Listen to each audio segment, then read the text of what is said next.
Old High German syntax. Cases. Old High German has 5 cases. The first one being nominative, which is the subject of the sentence. Accusative is the direct object. Genitive case is the possessive and has other functions. Dative is the indirect object. And finally, you have instrumental.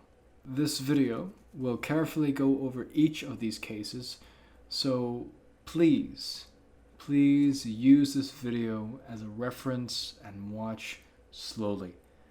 This video is not meant to be watched from start to finish, rather as much as you need to, right? Because when you learn grammar, when you're learning the case system, it takes many times to watch again and again, and at different parts. So don't think you'll just watch this in one go and then understand everything. No, the case system requires time, patience, and effort and practice. Okay, so please watch this very slowly. Think of this as like a video grammar. Instead of a grammar book, it's a grammar video, whatnot. So, and please click down below of the timestamp of the case you want to focus on. Anyway, thank you for watching, and good luck learning. Old High German syntax. Nominative case. The nominative, in essence, is essentially the subject of the sentence. To start things off with predicate nominative. Now, predicate of itself affirms or states something about something, really, like a noun, for example. So a predicate noun or adjective referring to the same person or thing as its subject agrees with it in case. So the adjective, the noun, have to be in the same case. They have to agree in the same case. Okay? So, I'll give you an example here in Old High German. Ich bin egel, das ich ward, wadal. Okay, so what is in the nominative here? Well, we have ich here. That's in the nominative. We'll make this red. Ich bin. So is egel. It's because that's who we're talking about here. That is in nominative. And this is in the nominative. In the second clause here, so to speak, or the second half of the sentence. So that's a nominative, this is a nominative, this is in the nominative, and this is in the nominative. Okay? So it all follows together. Okay? And it's very consistent. I hope that makes sense. Apposition. A noun fixed to another noun, person, or thing as its subject agrees with it in case.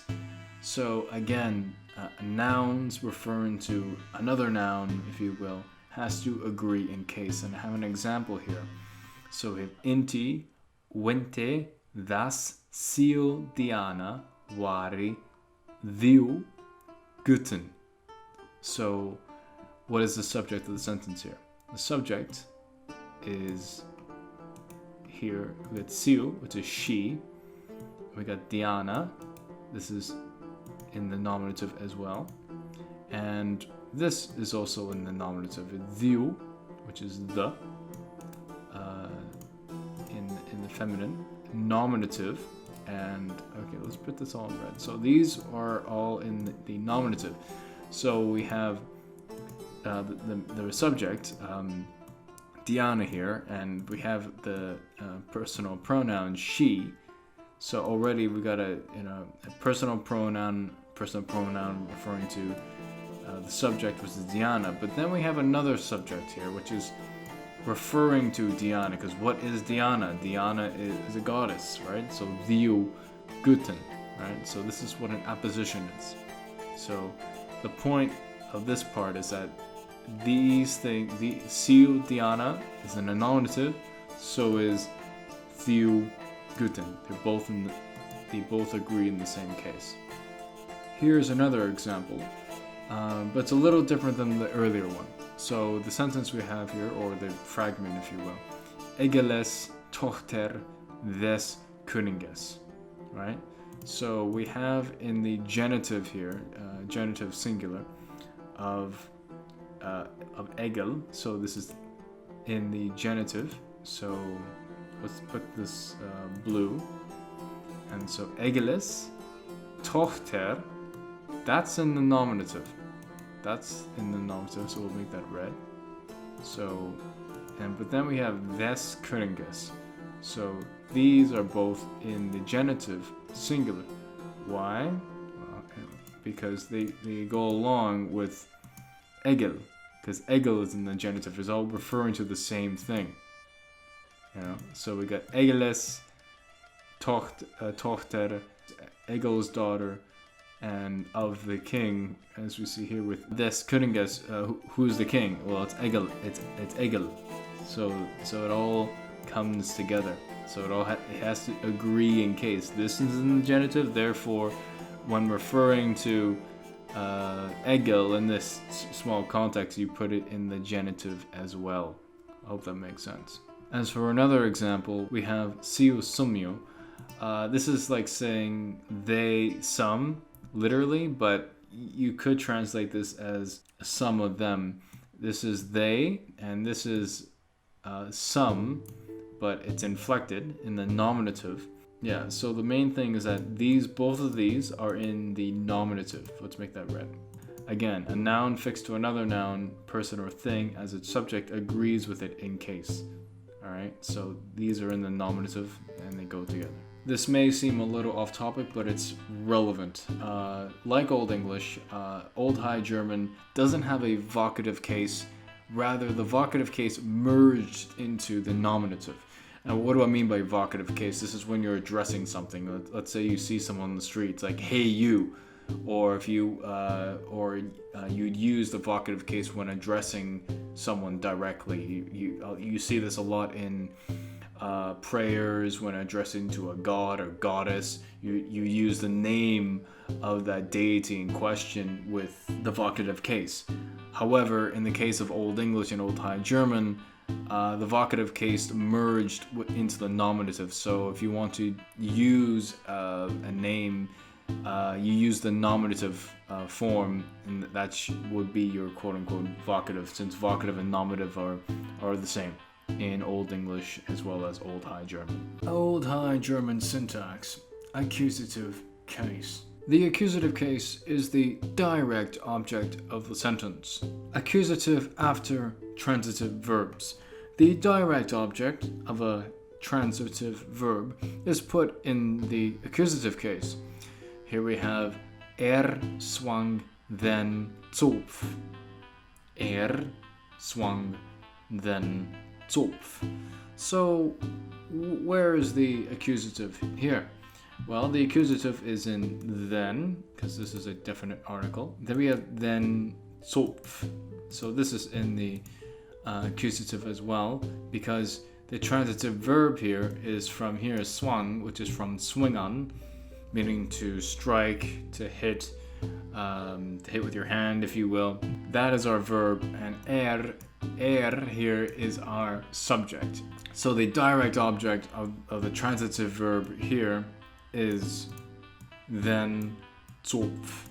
So this is our direct object, and this is the definite article that goes along with it in the accusative case.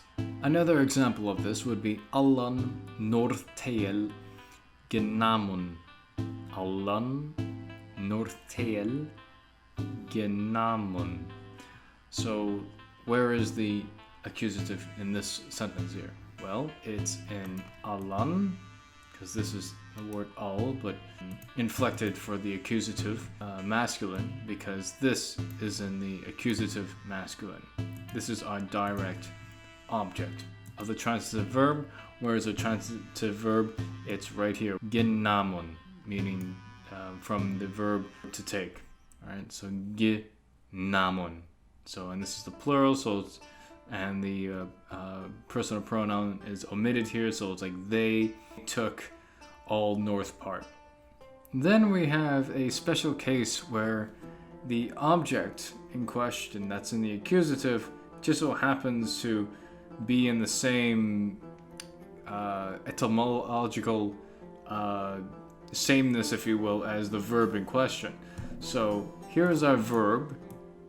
This is from libban, to live, and then we got this is a personal pronoun, well, possessive pronoun. It's like there. So iro, so libbent, iro, lieb, lives, and this is in the accusative. All right, this is in the accusative. It is a direct object of the transitive verb, but in this weird case, we have this. So libbent, iro, lieb, or it could be very well lieb, but moving on. Next, we have subject accusative, which the subject of an infinitive is put in the accusative. So we have an example here of gesag sommon fiskari gan. So gesag that's he saw what? He saw someone fiskari gan. So he saw some fisher go. Alright, so our infinitive verb here, our infinitive is here, gone, which means to go. So he saw some fisherman go. So what is in the accusative? Well, it's someone. This is pronoun, but adjectival pronoun. And it's like some fisherman. So fiskari. This is in the accusative, and so is the adjective. Well, personal pronoun. Well, pronoun adjective that goes along with it is in the same case and gender. Okay, that's something to bear in mind. So someone fiskari is in the accusative. And it's the subject of the infinitive here. So he saw the fisherman do what? He saw the fisherman go. We have another example of gehorrita then sang uf ihre stigan. He heard the song go up.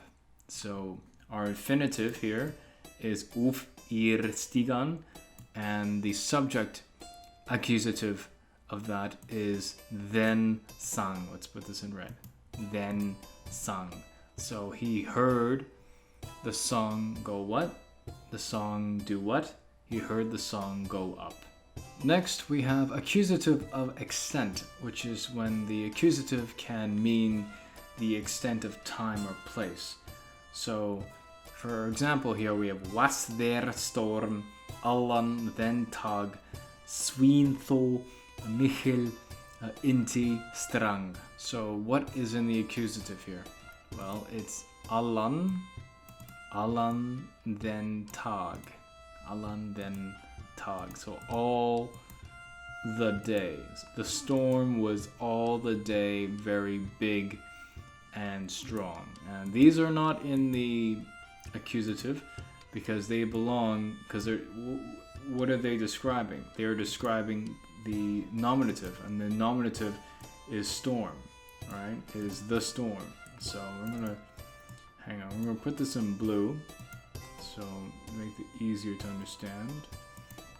So that's the subject, and here are the adjectives that go with the subject. But just to make things much clearer, so the storm was der Storm. So the storm was all the day very big and strong. The accusative here is showing how long the storm was, and it was the whole day. It was all the day. Accusative after impersonals. By impersonals, we're talking about impersonal verbs. Impersonals of appetite or passion govern an accusative of the person suffering. So by passion, appetite, so we're talking about things that have to do with the senses. Alright? So here we have an example of it has to do with taste.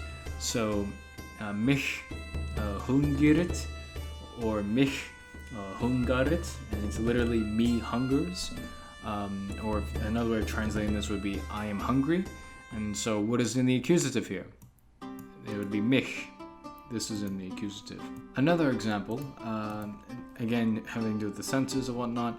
So mich thirstet, mich thirstet, and this would be in the accusative because again this is from an impersonal verb and it has to do with impersonals of appetite and passion, has to do with the senses and whatnot. So this is a way of saying I'm thirsty, or literally me thirsts.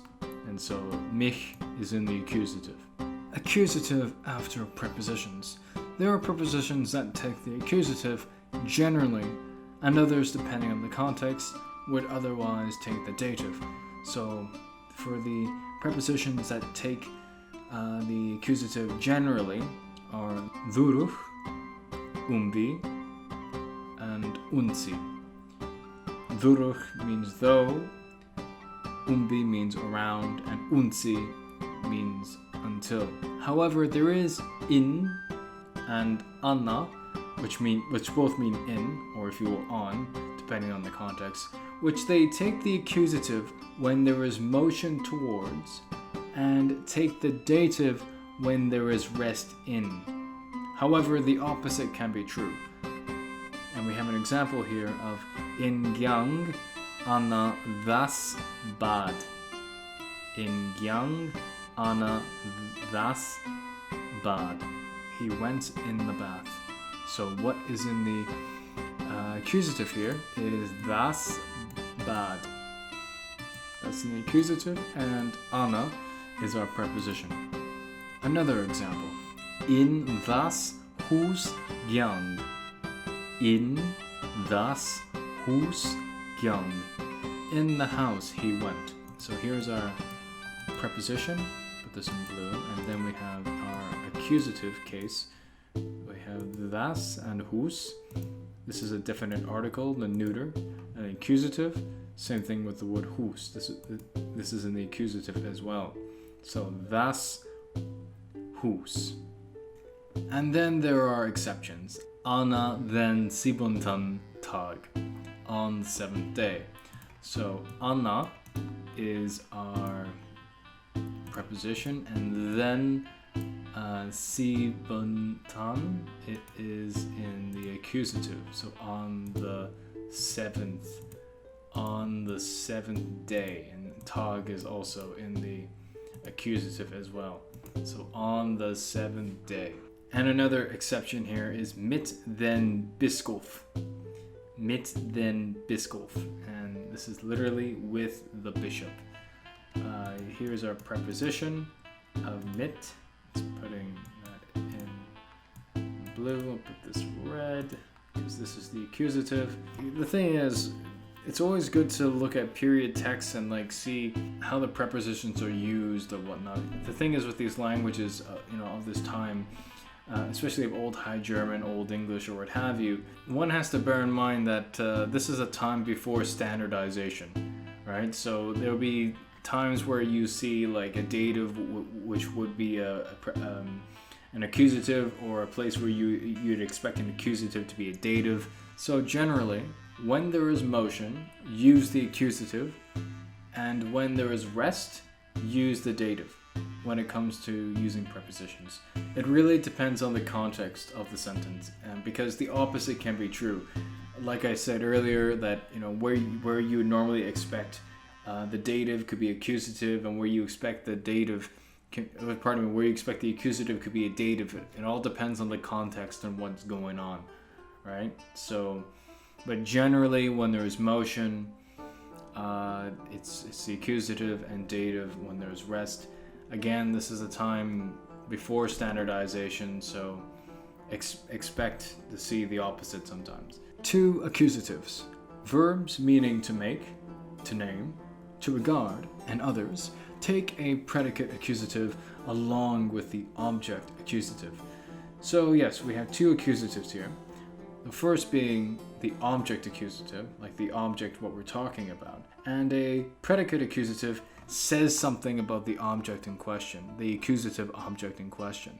So we have Gott innan geworta wuntarlihan intifagaran. And I put the A there in brackets because you could spell it with or without. So what is the object accusative? Well, it's innan, because that's the accusative here, because the subject made the object accusative into something, right? So Gott innan geworta, God made him, or if you will, literally worked him, or made him would be a proper translation. God made him wonderful and beautiful. So because this is in the accusative, and when describing the accusative, and it's another way of saying that is predicate accusative, this as well has to be in the accusative. The wonderful and beautiful have to be in the accusative as well. Okay, so this needs to be in the accusative, and that needs to be in the accusative. Here we have another example. Gott gekjuta sia druginesi erda. God called the dryness earth. So what's going on here? So where is the object accusative and the predicate accusative? Well, the object accusative is right here, sia druginesi, and the little asterisk is there for reconstruction. This is not from the period, but would have been if it survived in a text, but this is actually a cognate, what would be a cognate of druginess in Old English. So, and this is a definite article of the word the, so God called the dryness, this is the object accusative. What did God call it? He called it earth, and this is also in the accusative. Alright, so everything that has to do with the object of the sentence, the direct object, has to be in the same case. So that's in the accusative, this is in the accusative, and that is in the accusative.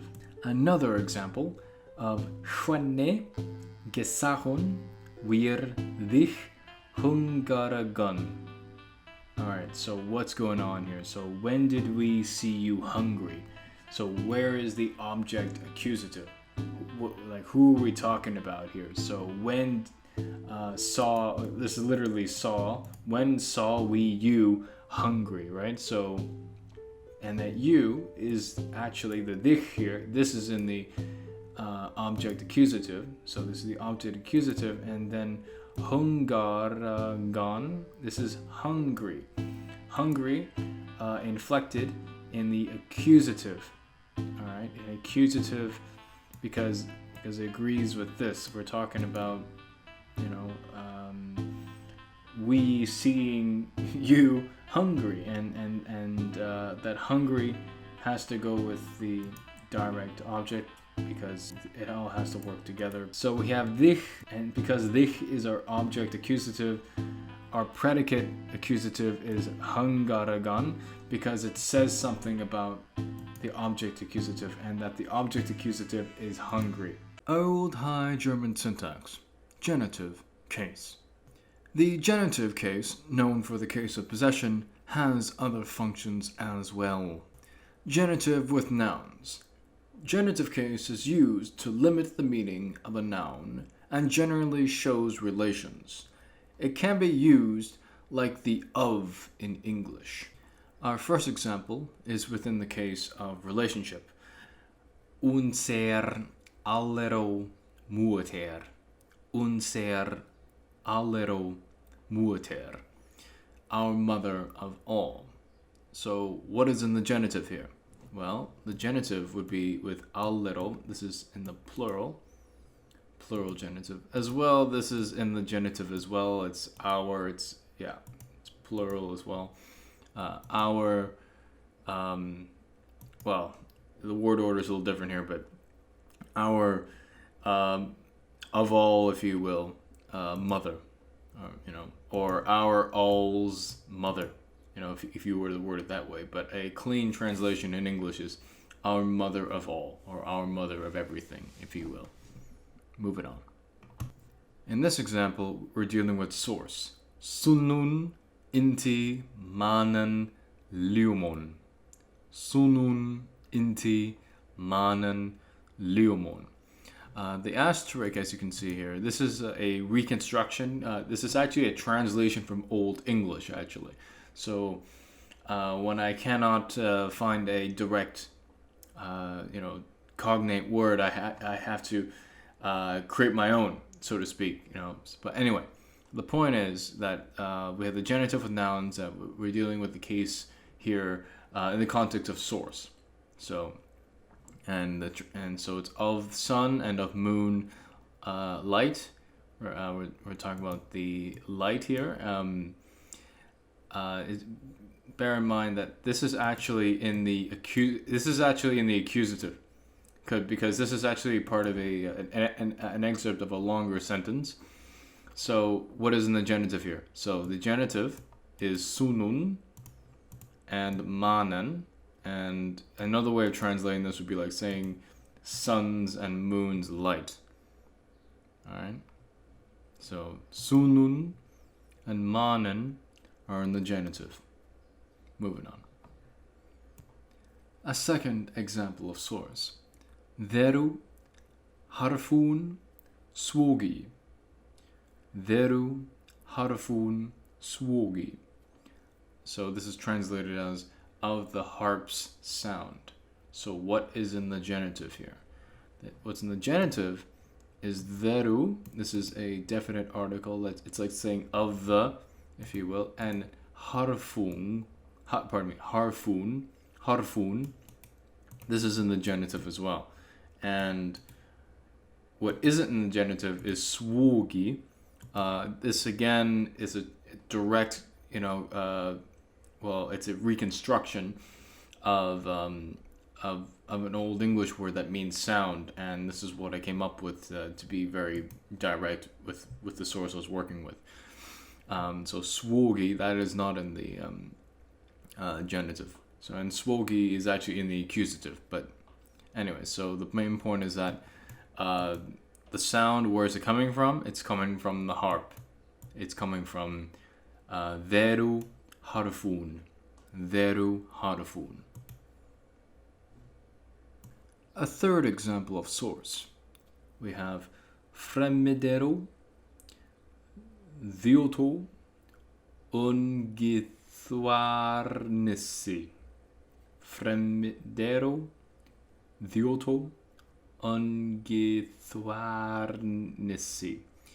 And the last word, again, is a direct translation from Old English, a reconstructed translation from Old English into Old High German, and it means like disharmony or unharmony, or what have you. So, but the point is that the translation is of the foreign nations' disharmony, and in fact, I should put that in the genitive because it's possessive here. And so, what's the source of this disharmony or unharmony, if you will, disharmony?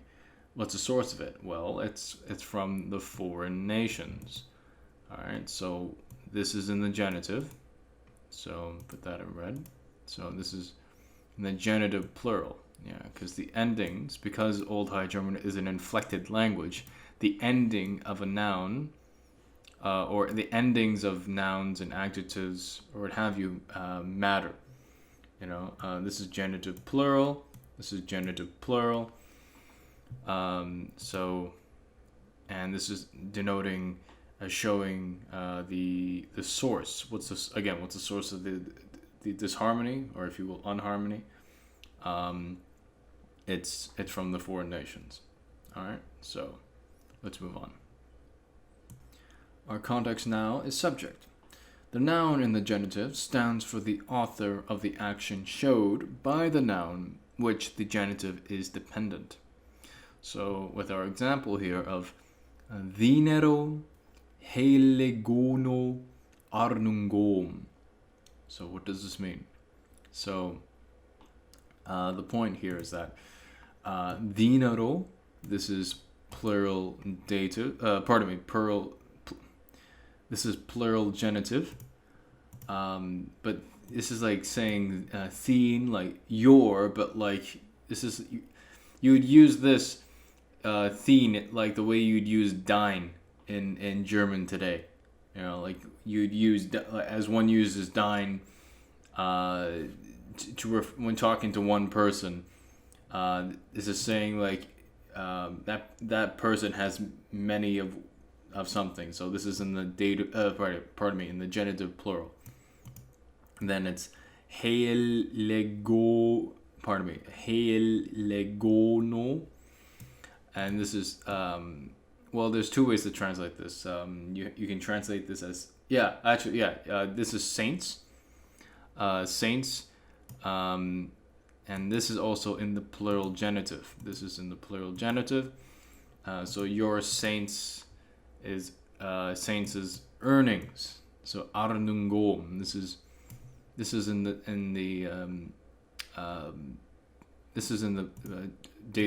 dative plural. Yeah.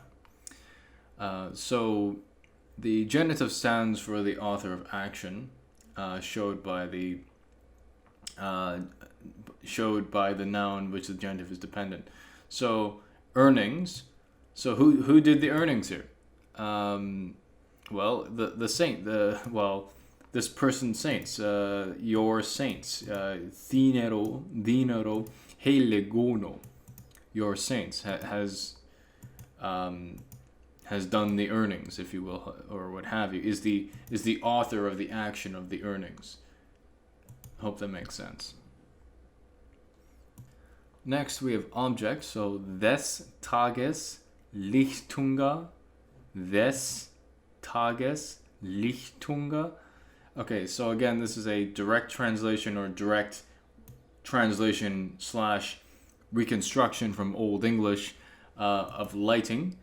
And this is in the accusative, while this is in the genitive. This is in the genitive singular. Genitive singular. Genitive singular. Of the day's lighting. Okay? Of the day's lighting. So, again, we have that of, like we use in English all the time. Alright? Like, of the day's lighting. Or you could translate this as... pardon me. So of the day's lighting, and this is in the accusative, because we're dealing with object here, right? So, because this is an excerpt, a small portion of a larger sentence. All right. So moving on. Here's another example of object: Liebeszellungom, Liebeszellungom. And this is literally life's tillings, if you will. So what is in the genitive? Liebes is in the genitive. Well, this word here, Zillung, or if you will, Zillunga, when you look it up, it will say like zeal, whatnot, but it also has that meaning of strife, of like striving, toil, cognate to English to till, like to an older way of speaking, like tilling the land in English, right? So this is the Old High German cognate. And this is in the plural dative, yes, and the dative is the indirect object. So this is in the plural dative, while this is in the genitive singular. So life's tillings. However, again, this is part of a larger sentence, so that's something to bear in mind. So, I mean, you could, when it comes to object with nouns, the genitive, again, is supposed to show relations, right? And I don't want to say, I mean, you could explain it like the genitive is sort of like thrown in there, just like that, but it has a purpose. You have to really examine it like in a way that, okay, what's the relations between what? Like, what's the context? Because context is key when it comes to understanding Old High German or any old language or any language really. So, and the genitive is really there to show relations and whatnot. So, moving on. So another example with object. Here we have unskadigero, beswichenti, unskadigero beswichenti. So this is literally innocence imposer or slash deceiver, depending on the context. This is in the plural genitive. Let's make that red. So this is in the plural genitive because we're talking about innocence, like an uninnocent, like one person that's innocent, and well, this is many people that are innocent, and this is their imposer, their deceiver. So it's a plural genitive going on here, and this is it likely, if I remember correctly, this is in the accusative because it's an object here. So we got the genitive working with objects. So that's something to bear in mind. So this is plural genitive. Let's move on.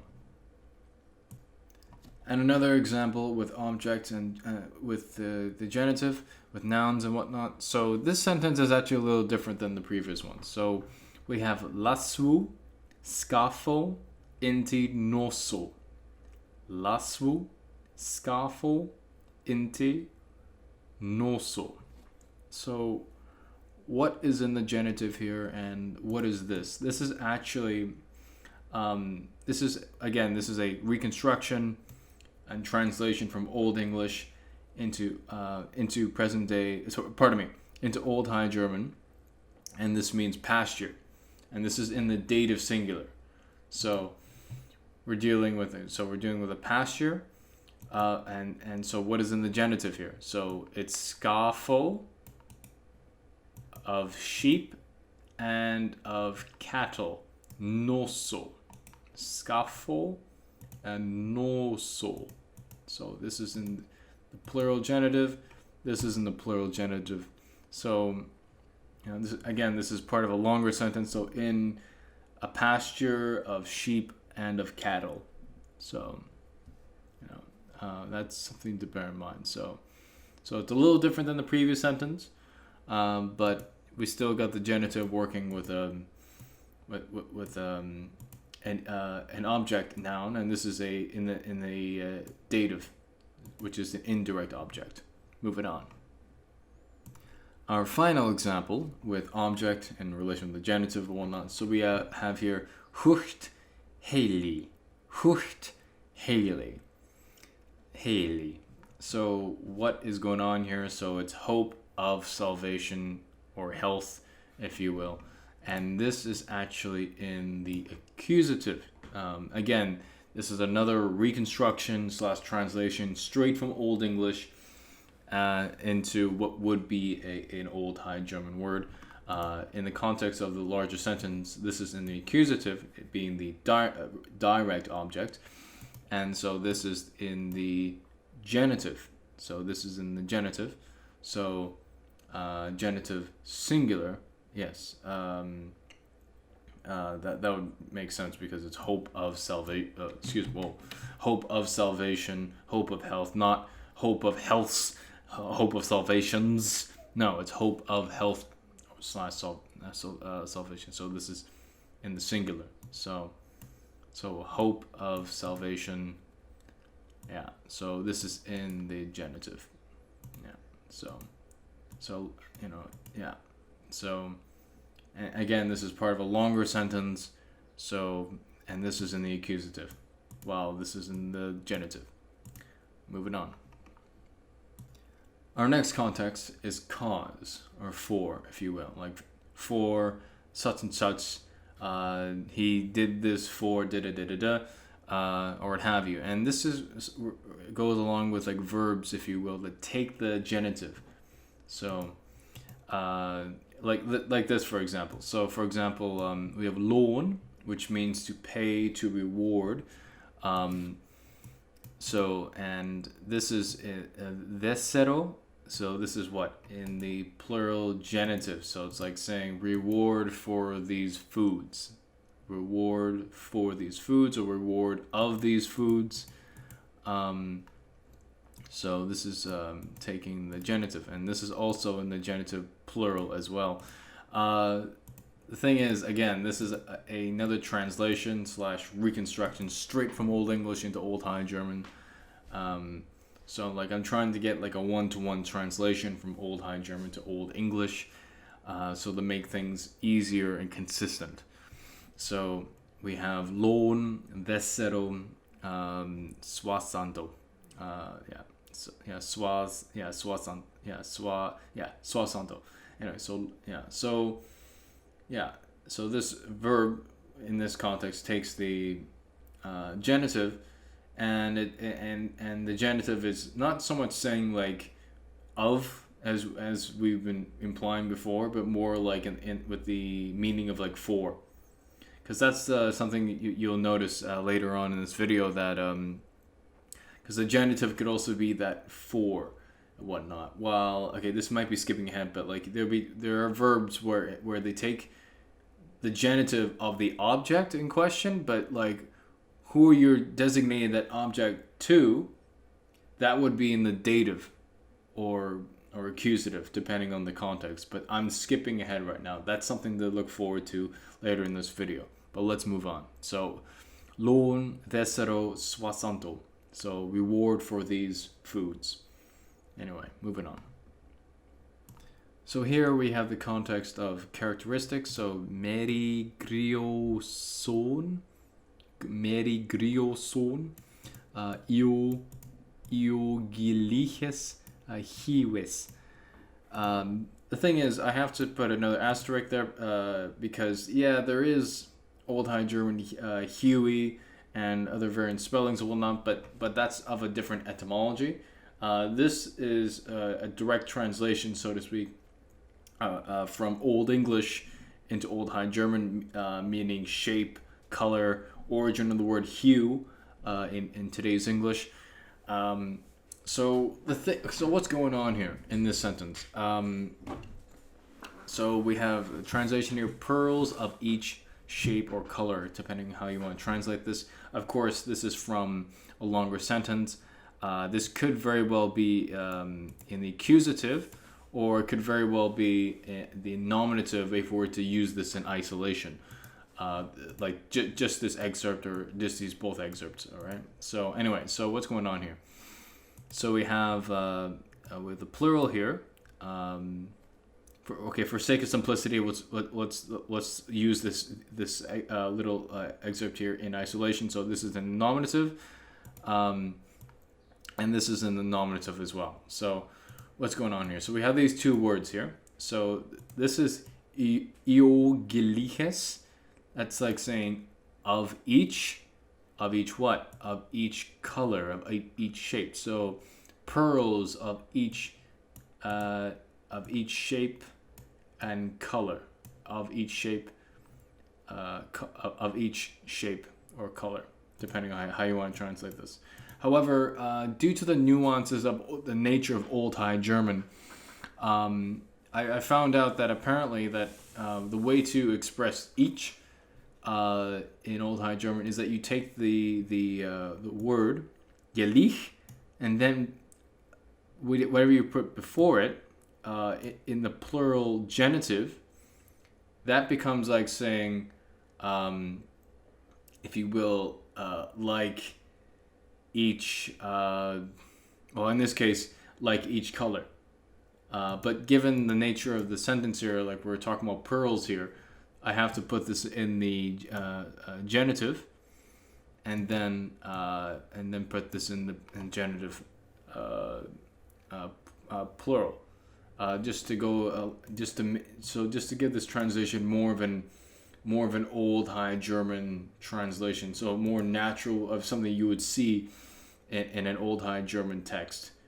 So this is like saying of each, combined with a plural genitive, right? So, but the sentence up here, this is more in line of straight translation from Old English to Old High German. So pearls, iogiliches of each, and hues, this could mean shape or color. So pearls of each shape or pearls of each color. All right. So I hope that makes sense. Let's move on. Hang on, I forgot to do something. Yeah, so that's in the genitive. ladies and gentlemen. These are in the genitive.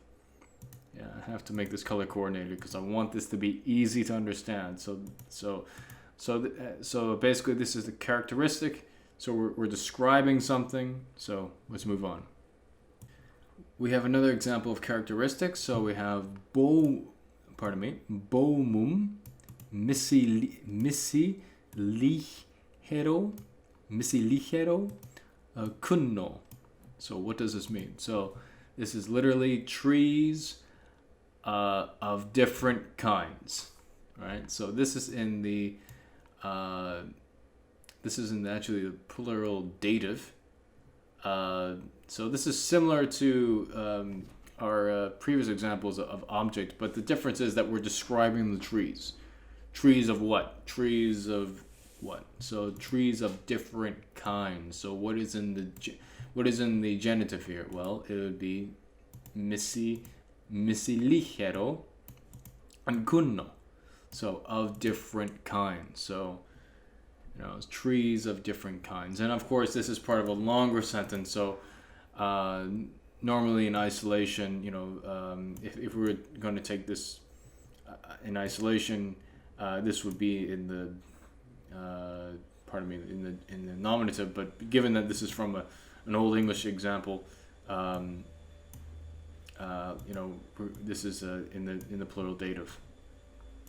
Another example of characteristic is sedal sinus michel nesses.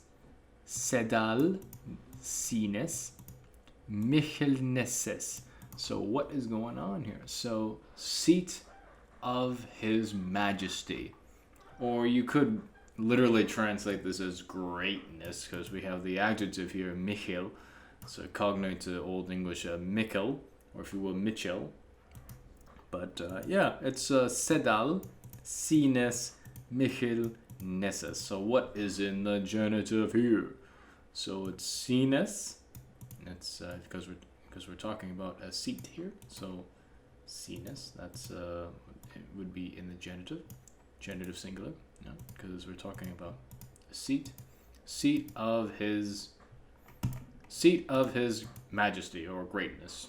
Yep, pretty straightforward. Moving on. Our final example with characteristic is verhetes inti weephetes skuof sie. So what is going on here? So again, these are asterisks. These are reconstructions / translations directly from Old English into Old High German. So we have of manhood and of womanhood, He shaped them. All right, so this is He. This is shaped. So this is interesting. So the personal pronoun, plural, masculine, is in the accusative here. So it's in the accusative. So so these words in the genitive, they're describing sie here. So they're describing sie. So let's put this in red. So this is the genitive. So this is in the genitive, and it's describing or giving the characteristic of sie. So skoof sie. So he shaped them of verhetes inti weephetes. I know I'm reading it in a different word order, but anyway, so of manhood and of womanhood, He shaped them. So moving on. Here we have specification of time. So the genitive can be used to specify exactly time. So enes mannodes frist. So this can be translated in multiple ways. One's month's time, a time of 1 month, or if you will, of 1 month's time. It all depends on the larger context of the sentence, because this is only like a fragment, right? So again, so what is in the genitive? So we have enes here, that's in the genitive, and this is in the genitive as well. So, and this is our word for time. So time of 1 month, or a month of 1 month's time, etc. So there's multiple ways of translating this, but the point is that you can use the genitive to specify time. So, and eines manores frist is one way of doing that. So let's move on. You can also specify place with the genitive. So we have here gersegen oa, gersegen oa. So this is a direct translation, reconstruction, if you will, of an Old English name translated into Old High German. And what would it be in Old High German, right? So this is in the genitive. So in a way, this is using the genitive in the possessive context. So this is like Gerhard's Island. So this is Gerhard's Island. We got island here, and so what is in the genitive? It's in the genitive here. So this is in the genitive. I mean, I could replace this as like, I don't know, another example top of my head would be like saying John's Island. So we're being specific about a place, and the way to be specific about a place is to use the genitive. So so to specify of a place, you use the genitive. So so we have Gerhard's Island, Gersegen, Gersegen oa, Gerhard's Island. Moving on. So we have first of our unclassified contexts. I mean, well, the thing is, from my source that I'm translating the Old English into Old High German, I think the textbook is trying to say unclassified, meaning this another way of saying more examples of the genitive with nouns. So our sentence here is this Abgrundes breitnesi. So what's being articulated here? So of the abyss's broadness. So so let's translate. So this is in the genitive, so it's like of the abyss's broadness. Or you could translate this as like the broadness. The broadness of the abyss.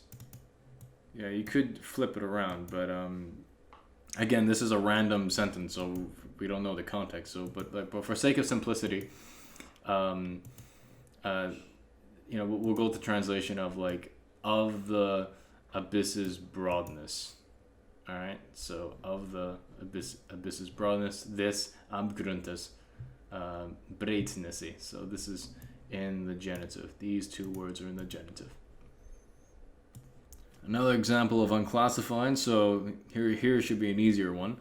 So we got das megen minna.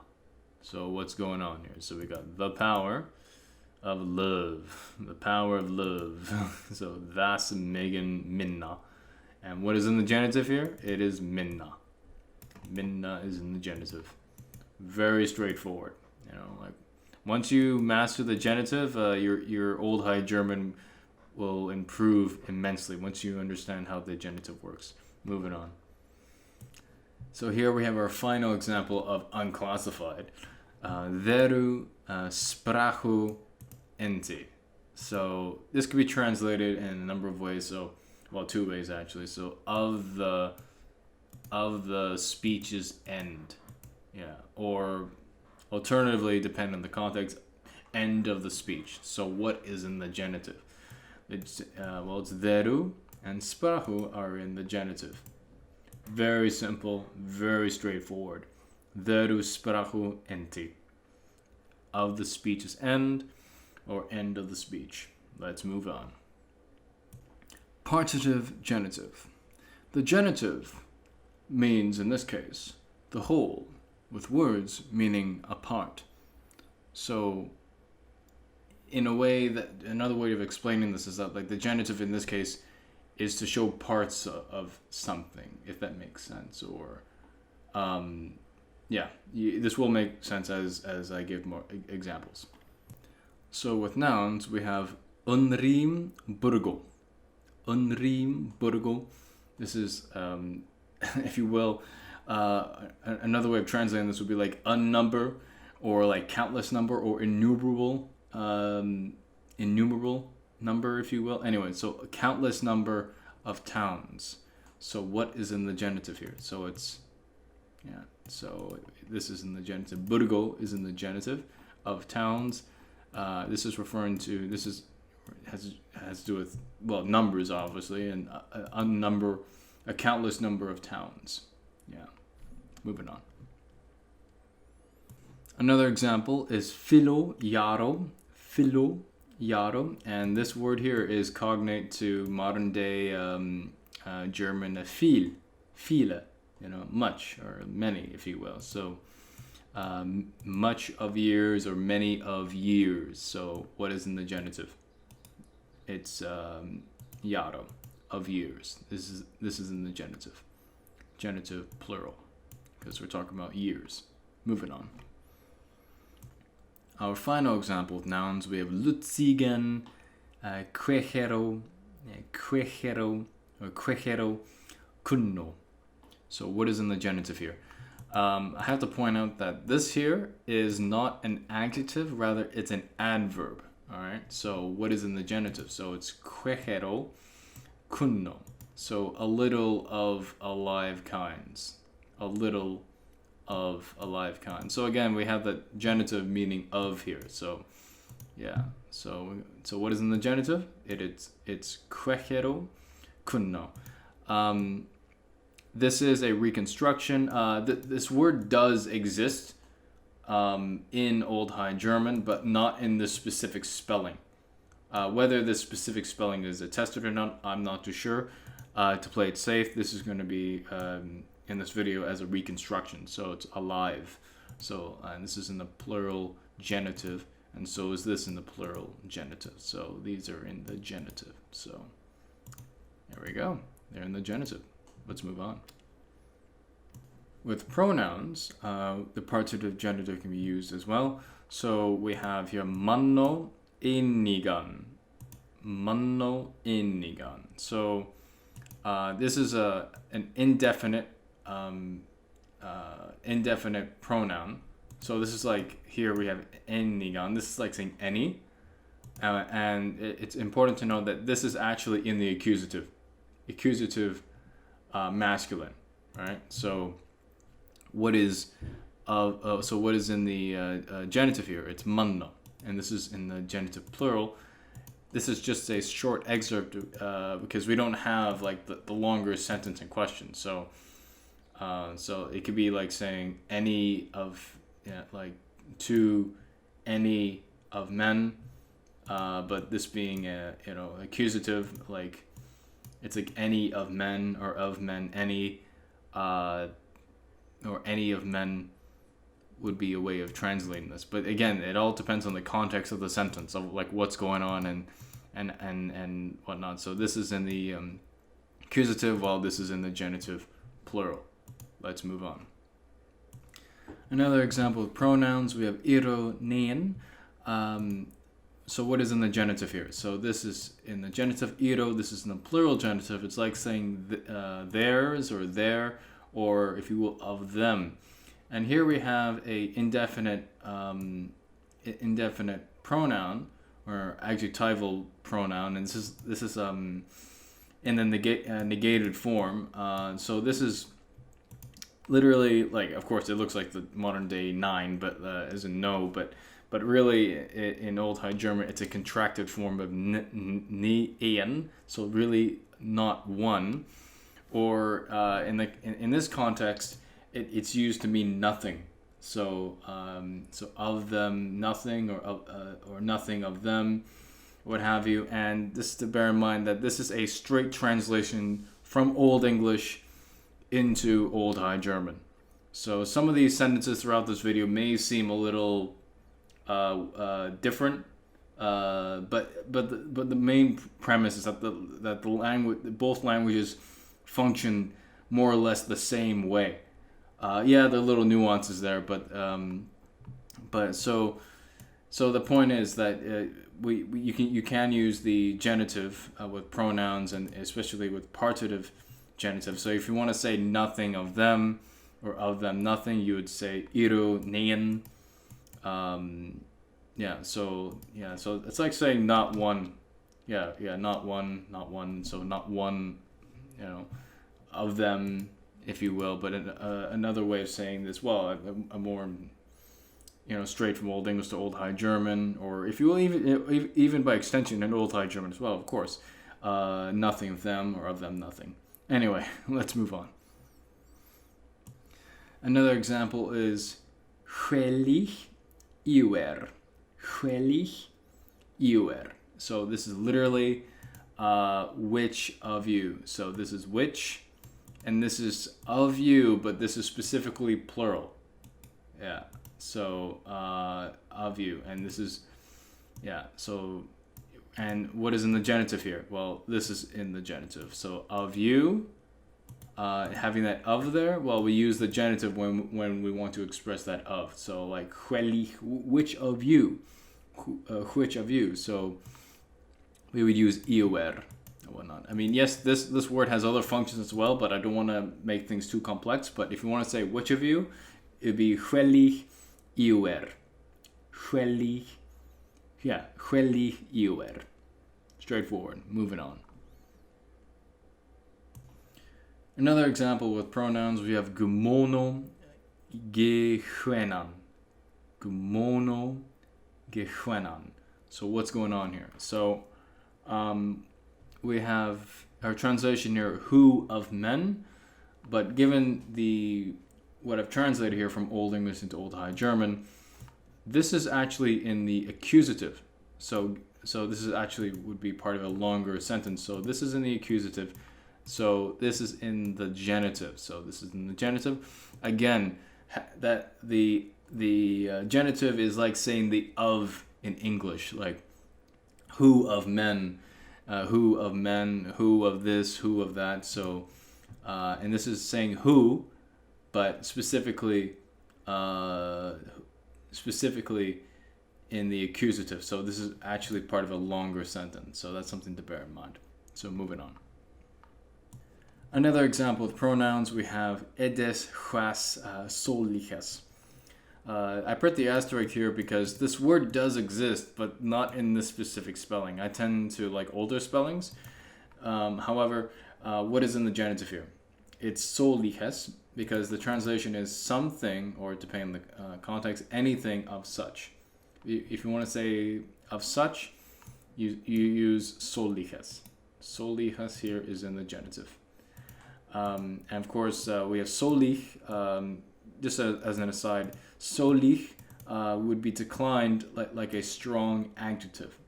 This for those who are already studying adjectives and whatnot. So this is declined in the strong adjective declension.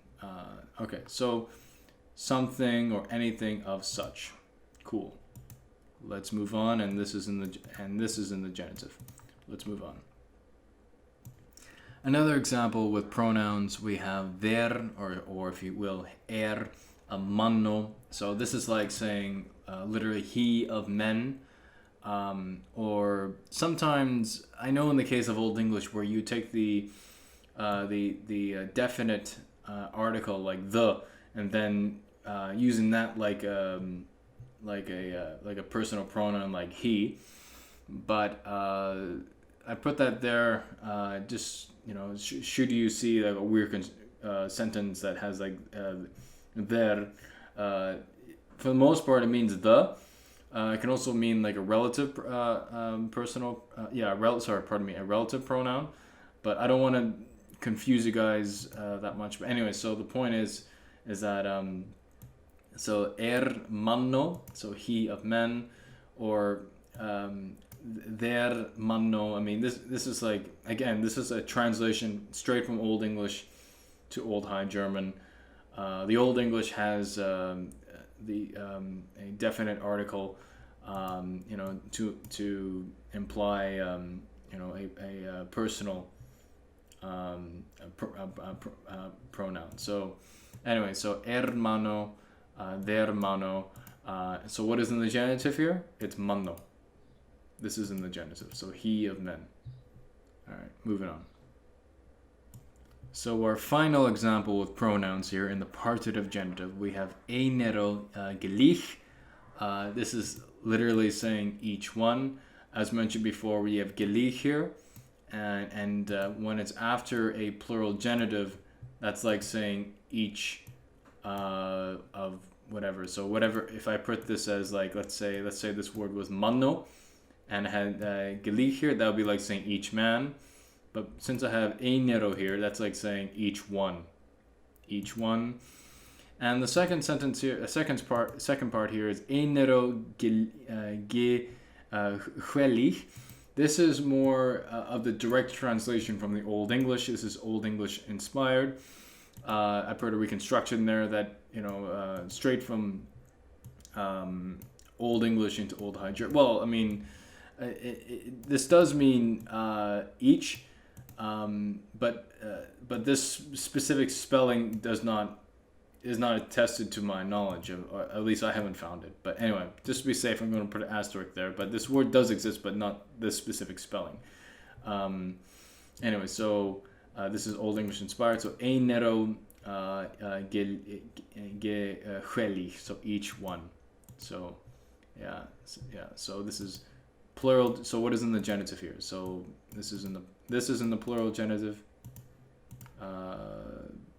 This is in the plural genitive as well. So these are in the plural genitive.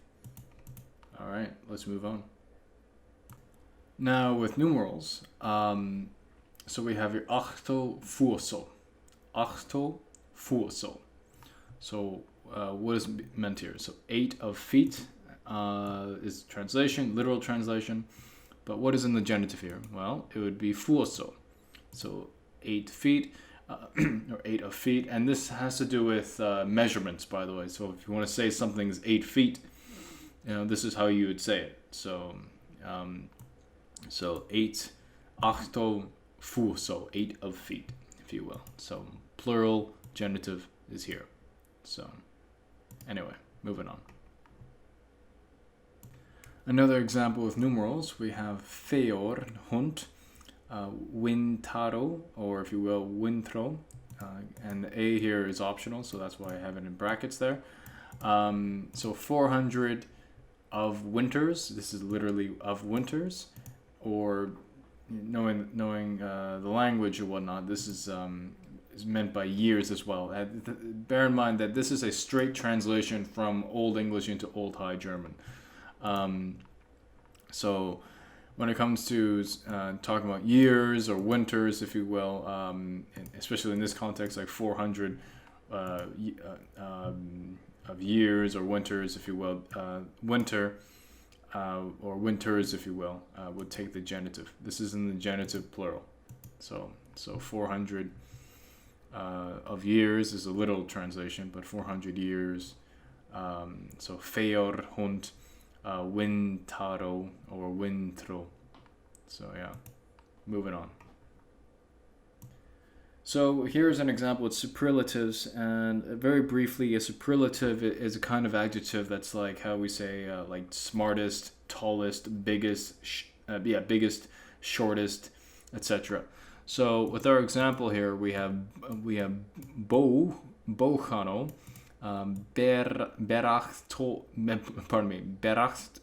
berachtosto.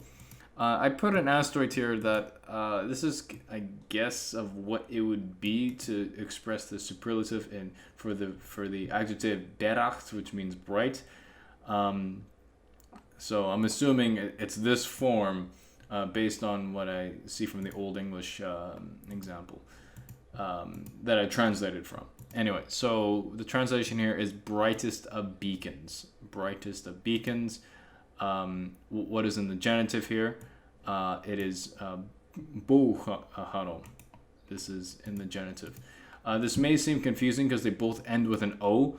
If you've noticed that, it's been quite, how can I word this? A quite weird, reoccurrence of the final O being like the plural genitive. That is, Not always the case, because thing is here we have the superlative of bright, or if you will, beracht. This is actually in the this is the superlative, but in the weak declension. Yeah, that's something to bear in mind. As an aside, when it comes to using superlatives as adjectives, you decline it like a weak declension, like a weak adjective. But when you're using them as adverbs, then you don't have to put the O. So it's just berachtost, if you will. But as adjectives, yes, you have to decline it like a weak adjective. And this is an example of a weak adjective in the superlative. So, moving on. As well, I forgot to mention that because this is in the weak declension, it's also like saying brightest one of beacons. So let me put that translation down here. So it's like saying brightest, brightest, brightest one of beacons. Beacons. Yeah, there we go. So yeah, if we were going to take this in isolation, this could also well be translated as brightest one of beacons, because the weak declension of an adjective, the final O for masculine, final A, final O, or if you will, depending on the context, final A, O being the masculine and A being feminine. So it's essentially like a male agent in the O with the O, or a female agent with the final A. So, in other words, just to make things simpler, so it's like saying, you could translate this as an adjective, just a regular weak adjective, so brightest of beacons, or if you want to take the meaning of the final O being a male agent, if you will, brightest one. Like you being very specific of like brightest one of beacons.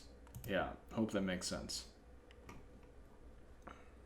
As an aside, words that are cognate bring more eminence, or if you will. Like here's an example that I translated from Old English into Old High German.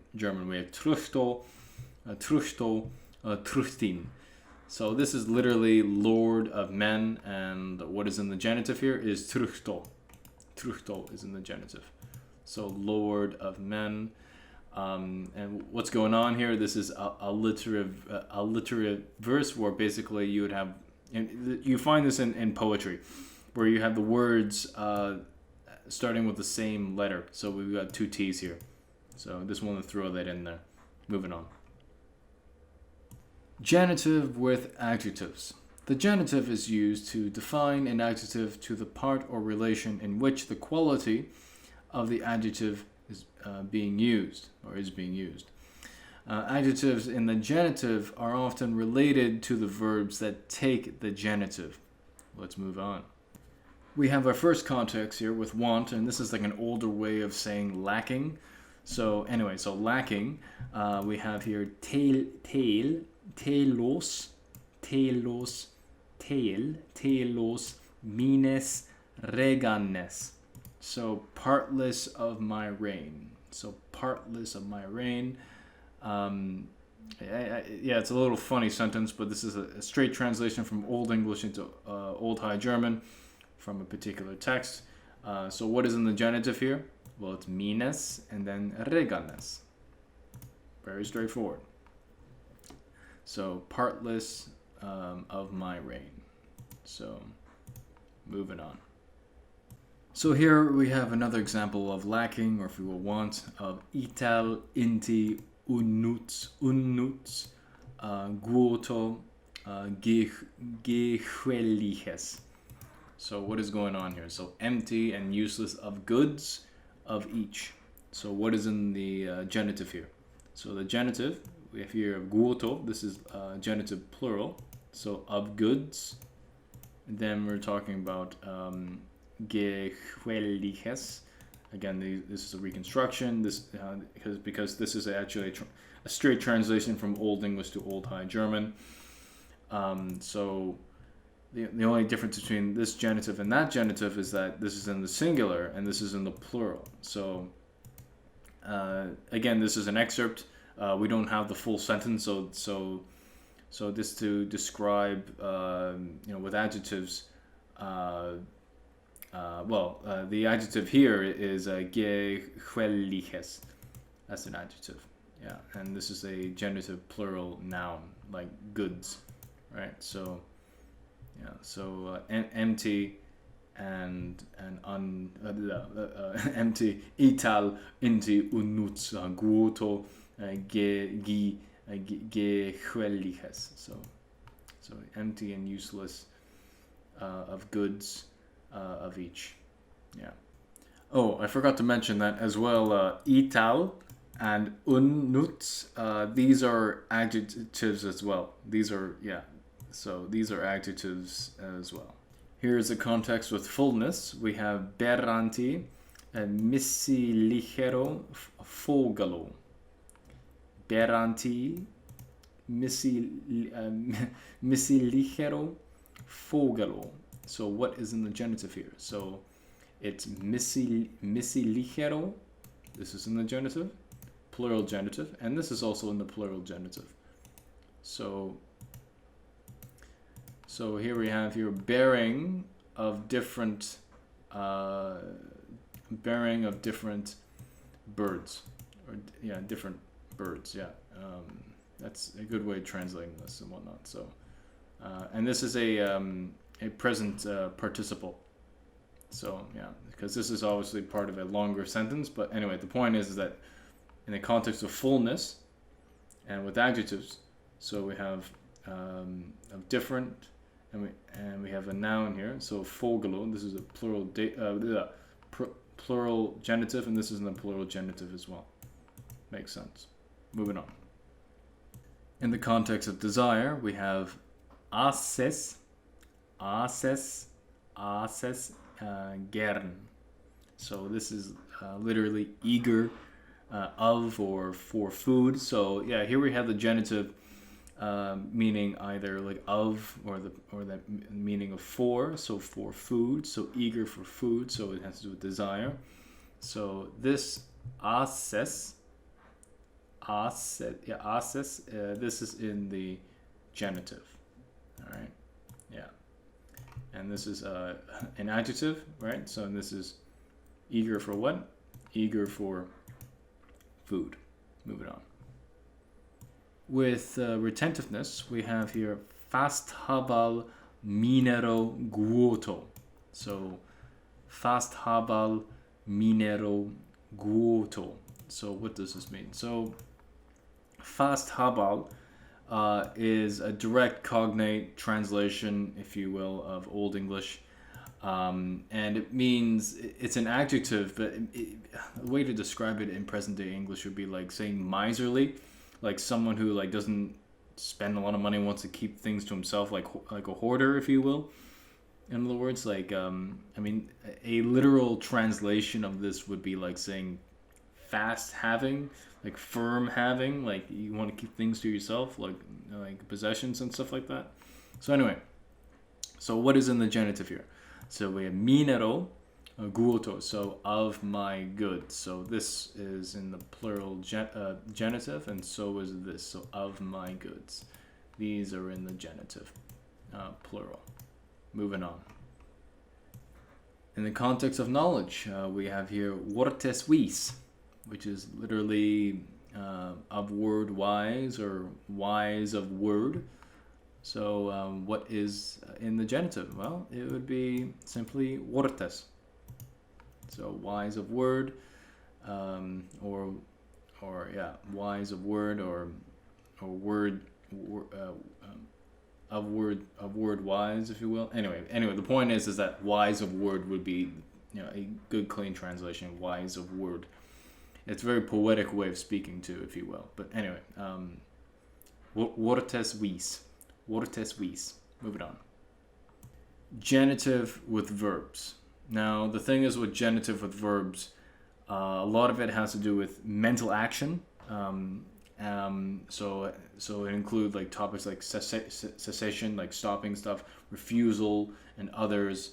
It also has a partitive notion, like the object in question is in part and not whole, as well as there is a notion of like the object in question would be in the genitive and who that object is designed for, or sorry, not designed, designated for. That would be in the accusative or dative, but more on that later. Let's carry on. In the context of desire, we have siu, frides, wohltun. Siu, frides, wohltun. This means they desired a peace. And what is in the genitive? What is the object of desire, if you will? It is peace, of peace, and this is in the genitive. Moving on. In the context of request, we have bittanti minero guoto. Bittanti minero guoto. So asking for my goods, or if you will, of my goods. You know, this can be an of, depending how you want to translate that. But it's important to bear in mind that with a verb like bitten, that the thing you're asking for takes the genitive, and the person you're asking takes the accusative. So that's something that's something I'll elaborate more on later. But anyway, so where is the genitive here? The genitive is in minero. That's in the genitive. Genitive plural, right there. And also we have the genitive plural here with guoto, of my goods. So yeah, so bittanti minero guoto.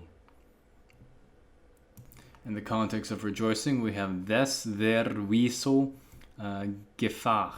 So what's going on here? So of that, this, the wise man, or the weasel. This is a weak masculine noun because we have the final O there. So the wise man rejoiced, or rejoiced of that, or for that. You know, this could be for as well. So what is in the genitive here? Well, the genitive is this. So that's in the genitive. Our subject is verviso, and our verb is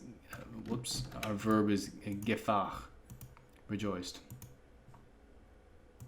In the context of experiment, we have siu, watto, kunnun. Siu, watto, kunnun. So this is literally they of Fords made trial, or they of Fords experienced. So, I mean, that's a very clunky way of translating this, but another way of translating this would be like saying they experienced of Fords. They made trial of Fords. They went out their way to experience, to try, to make trial, if you will. So anyway, so this is in the genitive plural. So this is in the genitive plural. So that's our genitive.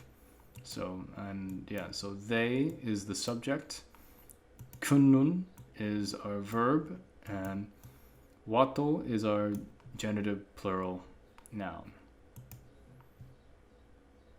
In the context of use, we have siu artes bruchent.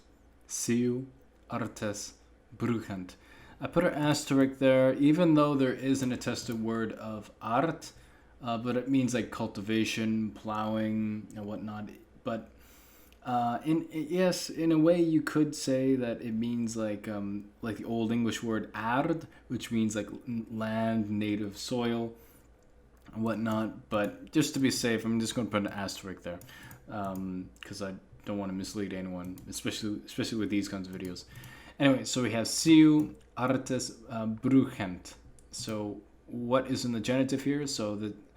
But this translation is they make use of the land.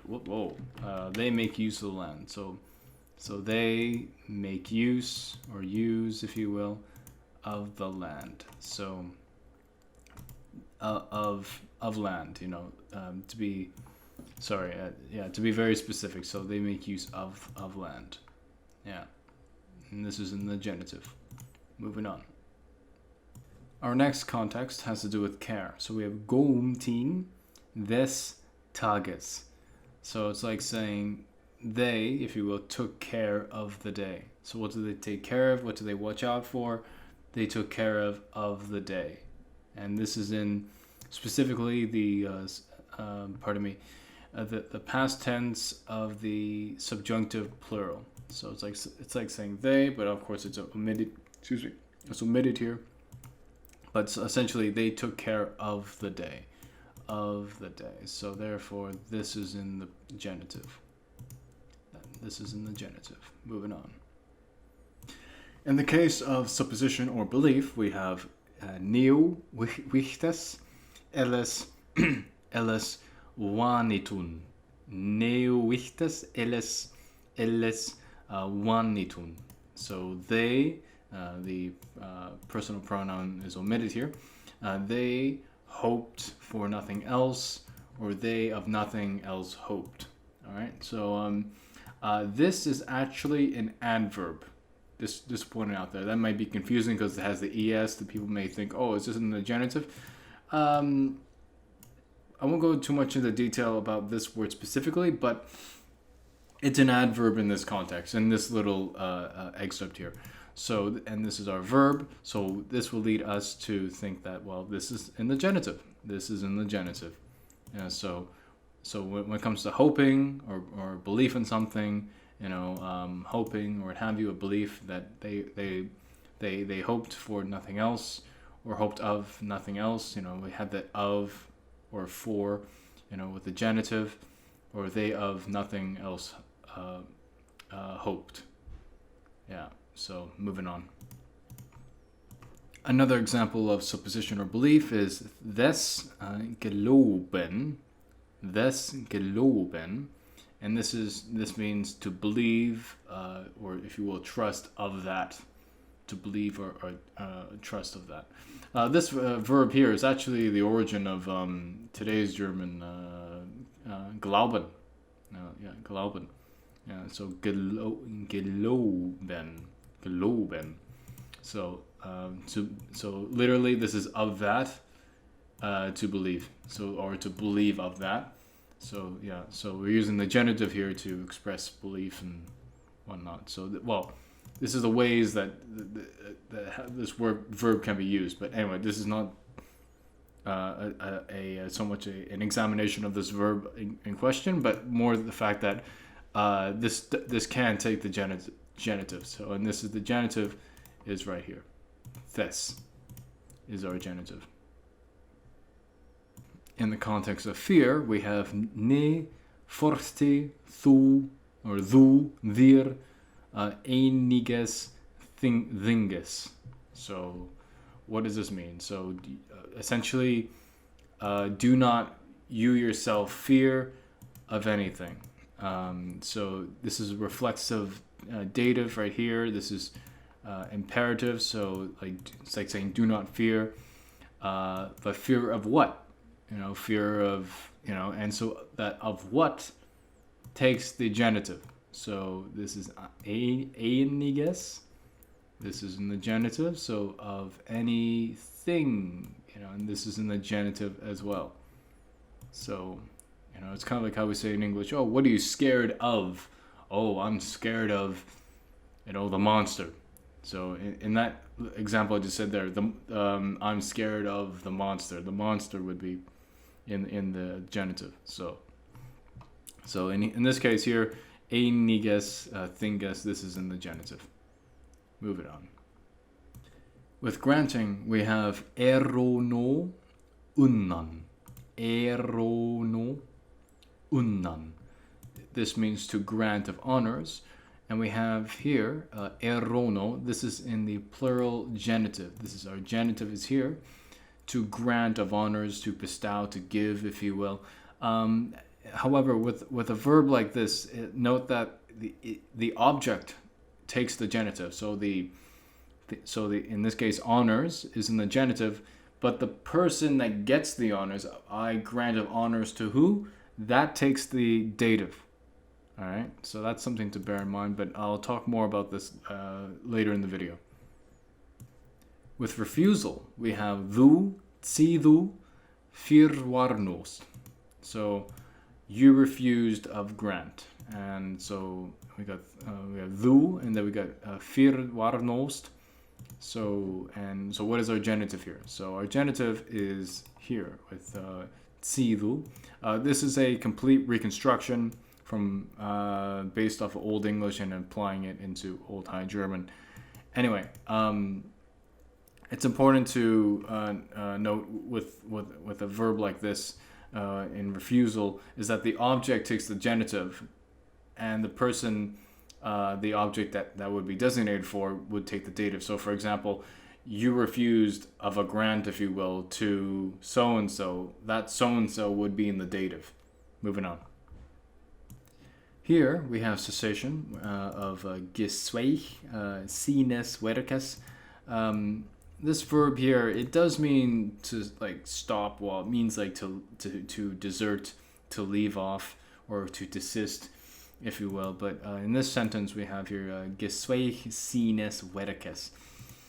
A way you can translate this, like he ceased or stopped from his work, or he ceased from his work, or stopped of his work.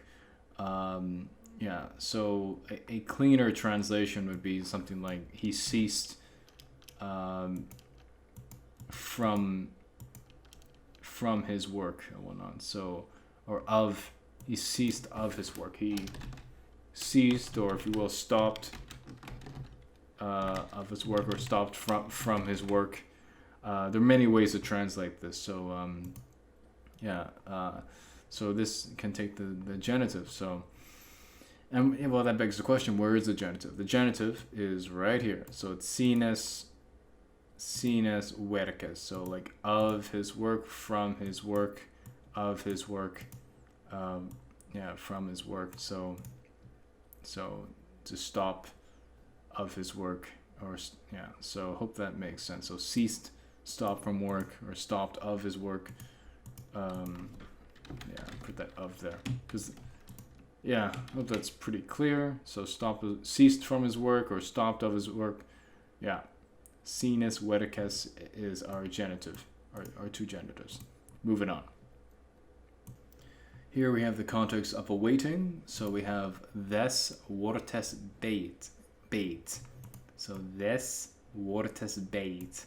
So the personal pronoun is omitted here. So des is like saying of the, or for the. So he waited for or of the word. So what is our genitive here? It's right here. Whoa, no, whoops. Sorry about that. Right here is our genitive. So des wortes. So he waited for the word, or of the word. So what you're waiting for in this context, it'll take the genitive. So des wortes. Oh my God, we'll take the genitive. Des wortes. Moving on. Here we have the context of approaching. We have kjoles nyusen. Kjoles nyusen.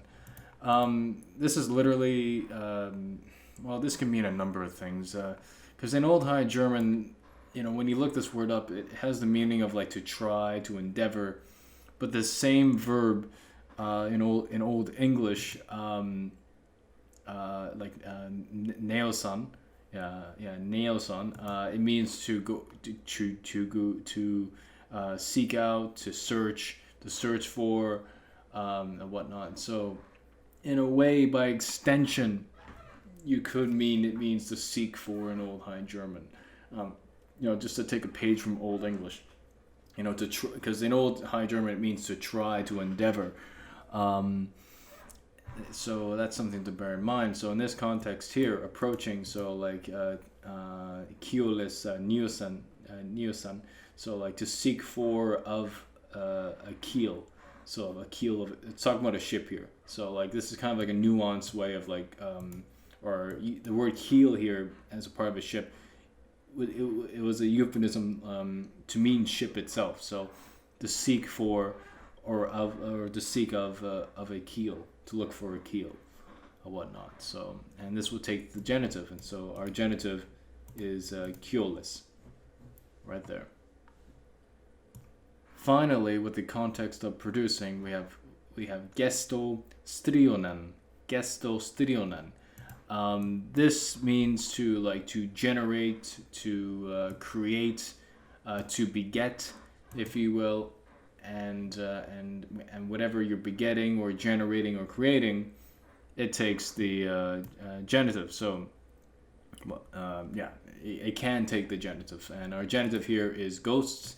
This is a plural genitive, so generate or create or begetting of ghosts to beget of ghosts, or generating of ghosts to generate ghosts, and etc. Creating ghosts, what have you. So pretty straightforward. Moving on. As well, the genitive can be used adverbally. We have a sentence here: enan gewenita des weges. So the translation here is that he himself turned himself of that way, or of the way, or whatnot. So what is in the genitive here?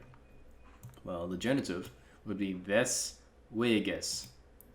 Des weges. So he turned himself, or he himself turned.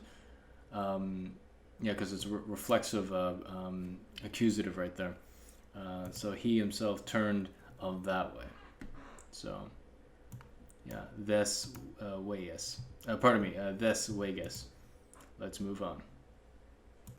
The genitive of thus, which is this. This may seem quite simple or whatnot, but the thing is, with the word this, it can be used in so many ways that will make your Old High German very, very nuanced, and very, you can really articulate yourself really well when you know how to use this word here, this. The same way with Old English thas or thas.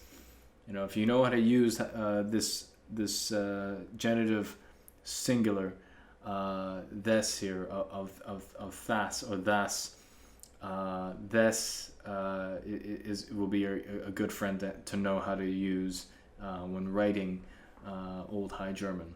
Let's go on. With this, you can express things of that time. So, for example, I wrote here, des nu siehet. So he of that now sees, and so this is referring to, well, the context here is that of time. So from that time, afterwards, after whatnot. So in a very nuanced way, in a larger context of, like, let's say a story.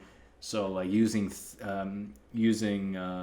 this, it's a very key thing to use, especially when it comes to time. And well, among the many usages, you can use it for time to mean from that time, that, after and afterwards. Moving on. As well, it can be used in the context of manner. So as far as, or as, or that to or that degree, if you will, or of manner. If that makes sense. So like des mag singan. So of that manner, if you will, of that, and we're implying a kind of manner here. He can sing, or of that way, if you will, of that manner. Yeah. So that's a cool way of using this. It could mean as far as, or as. Yeah. So moving on. As well, it can be used to imply of cause. So like it's like saying for this, or because, if you will, or like of that, of that, or quote unquote of that reason, so to speak. So this, siu farent. Yeah. So this, yeah, it's a very key thing to know. This. Moving on. The genitive case can be used adverbally with nouns and adjectives such as alles, meaning else, nalles, meaning not at all, tages, meaning by day or at day, or heimwartes, meaning homewards, nieuwes, meaning recently, eines, meaning once. As well, some prepositions can take the genitive such as usan, usana, usan and zi. However, these prepositions are not limited to the genitive case, but can take the genitive case. So with our first example, we have usan des isit. Usan des isit. Isit.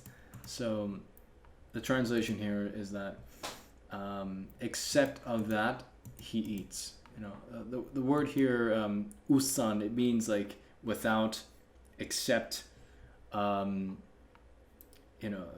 I mean by extension you could mean outside of that,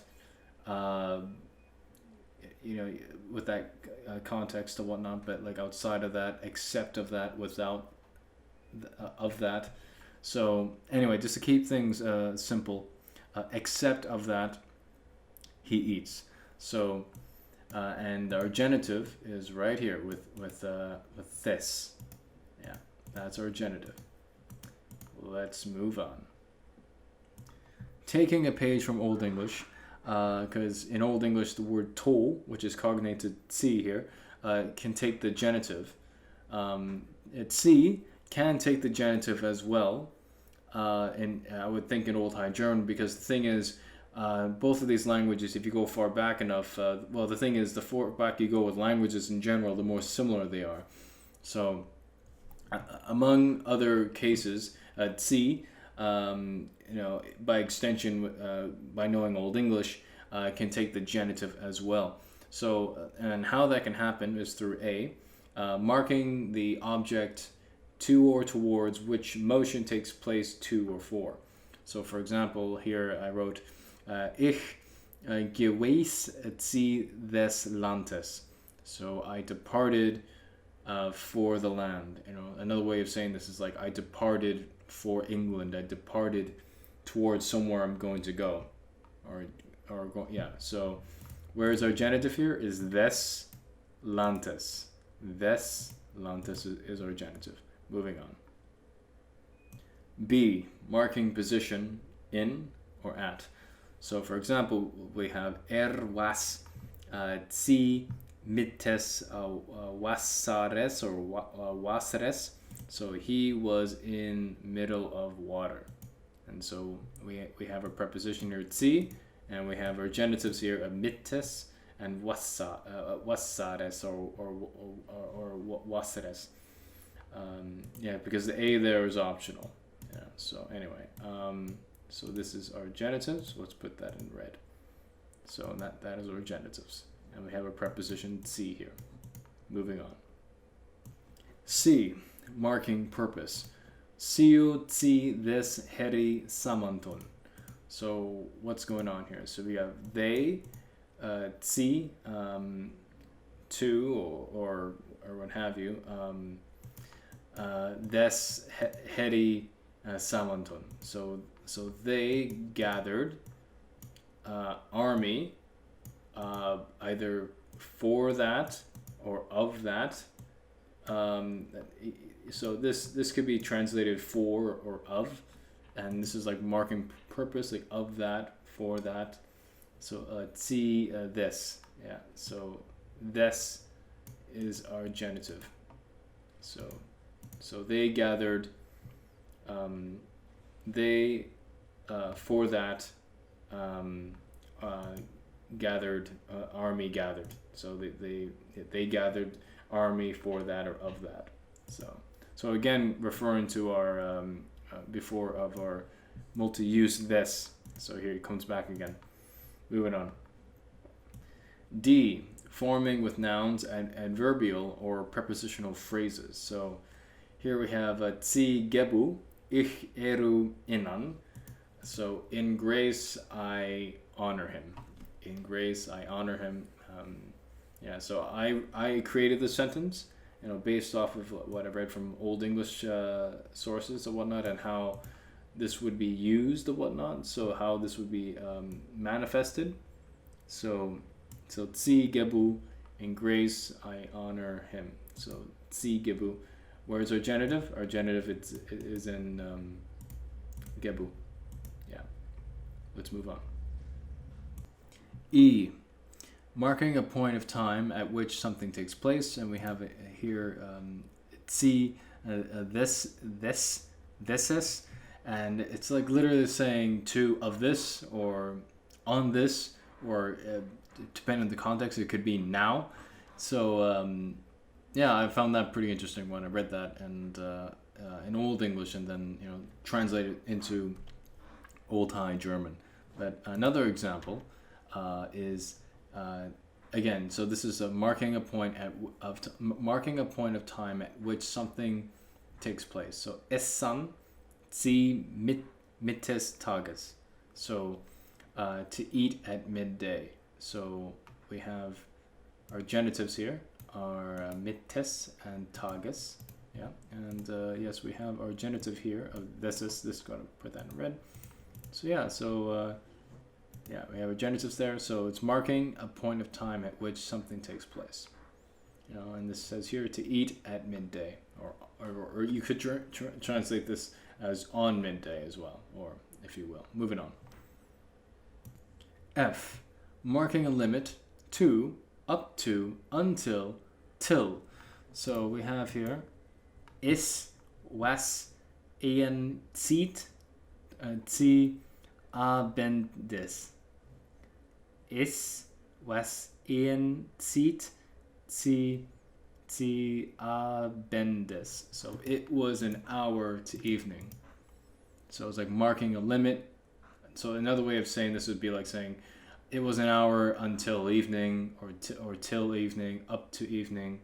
So what is our genitive? Our genitive is right here. Abendes. Abendes. Abendes. Yeah.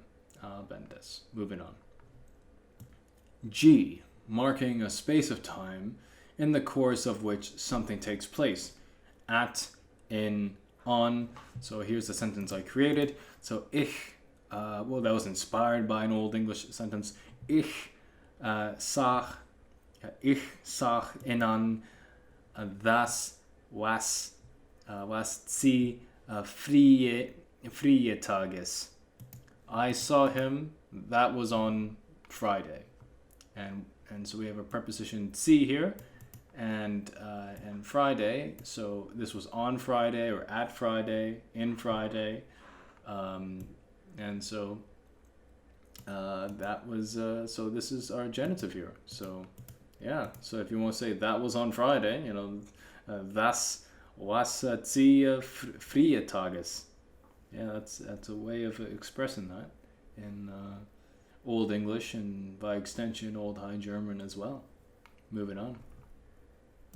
Genitive with other cases. Verbs which take a genitive make a signification of an object, may also take a dative or accusative of the person. So time and time again before in this video saying that yes, the object in question takes the genitive, but the person that the object is for, or what have you, would take the accusative or dative, depending on the nature of the sentence and whatnot. Let's dive right in. A, with accusative, we're going to start with accusatives, and this will include some impersonals and personal verbs.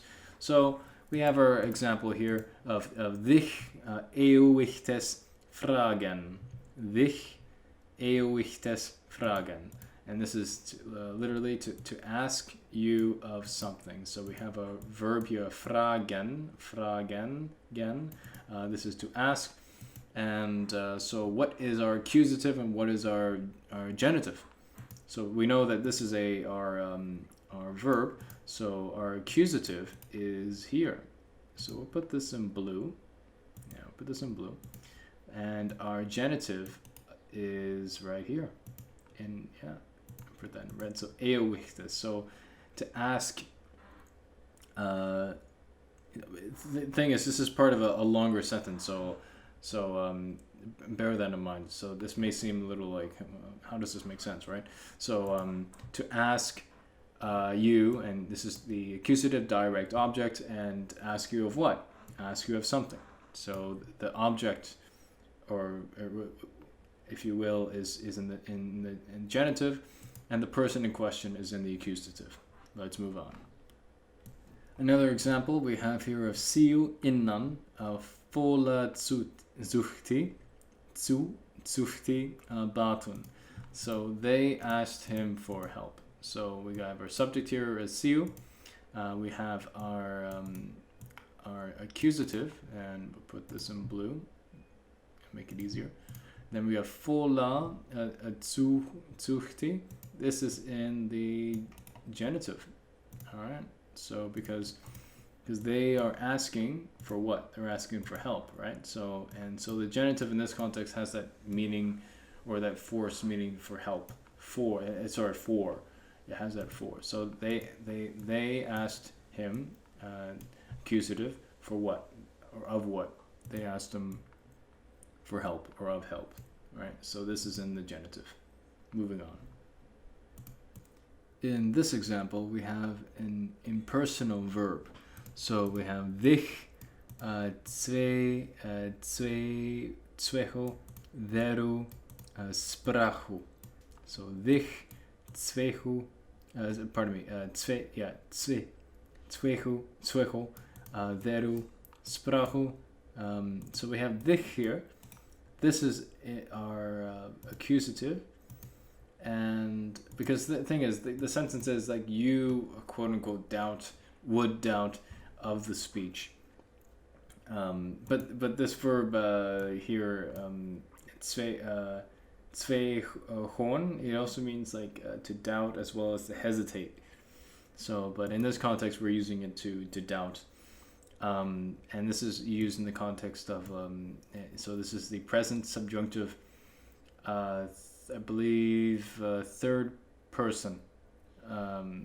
So, and the way these impersonal verbs work is that like it's like me.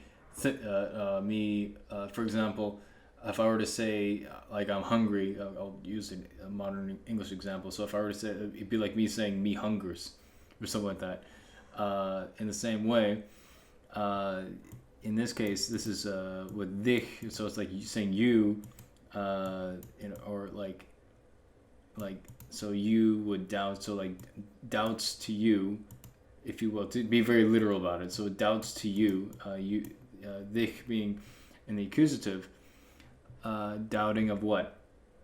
Well, the object in question that would be doubted, if you will, would be in the genitive. And we have the genitive right here of veru sprachu, which is doubt. You would doubt of the speech. I know I put would there, but like the thing is, the subjunctive has many functions, and to make things very simple and whatnot. There is a tendency to put the would there when that's something to bear in mind when. Some other authors, in let's say the case of Old English, kind of sort of discourage that.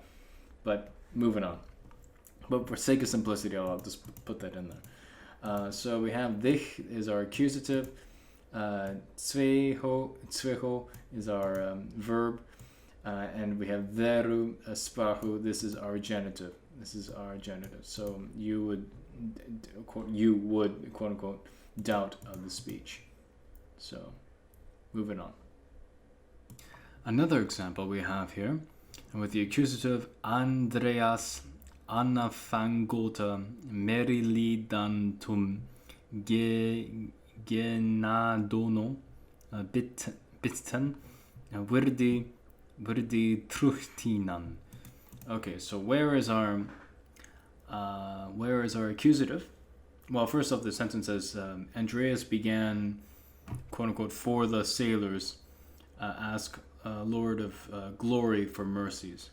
So what is in the accusative? Well, it's here with truchtinan. So we'll put this in blue. So because it's asking who? The Lord here, and it's Andreas, the subject of the phrase, began to ask who? Ask the Lord here for what? Asking. So what is in the genitive, but like is the object of the genitive asking for what? it would be here in the genitive here with in plural, genitive plural of genadono. So this is what's really being asked here. This is in the genitive as well, but I'm going to put this in a different. I'm going to put this in yellow because it's the genitive, but like this is just describing the Lord here. So the Lord of glory so this is Lord of glory.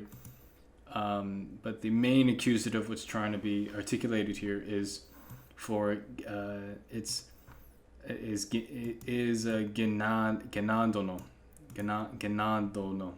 So Andreas asked the accusative here, the Lord, for mercies, and just by extension, go skip ahead a bit. For who? Well, for who? That's in the dative, and we got the dative right there with Meri lidantum. This is a reconstruction, straight translation from Old English to Old High German. This word here means sailors in the dative plural. So we have, and just to go over again, Andreas being the subject.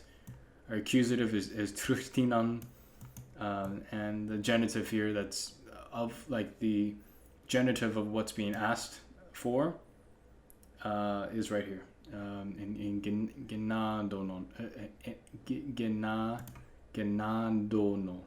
genadono, yeah, genadono, and yeah. So moving on.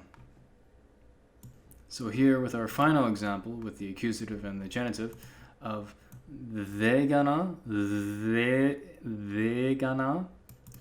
dardo, gelustitin,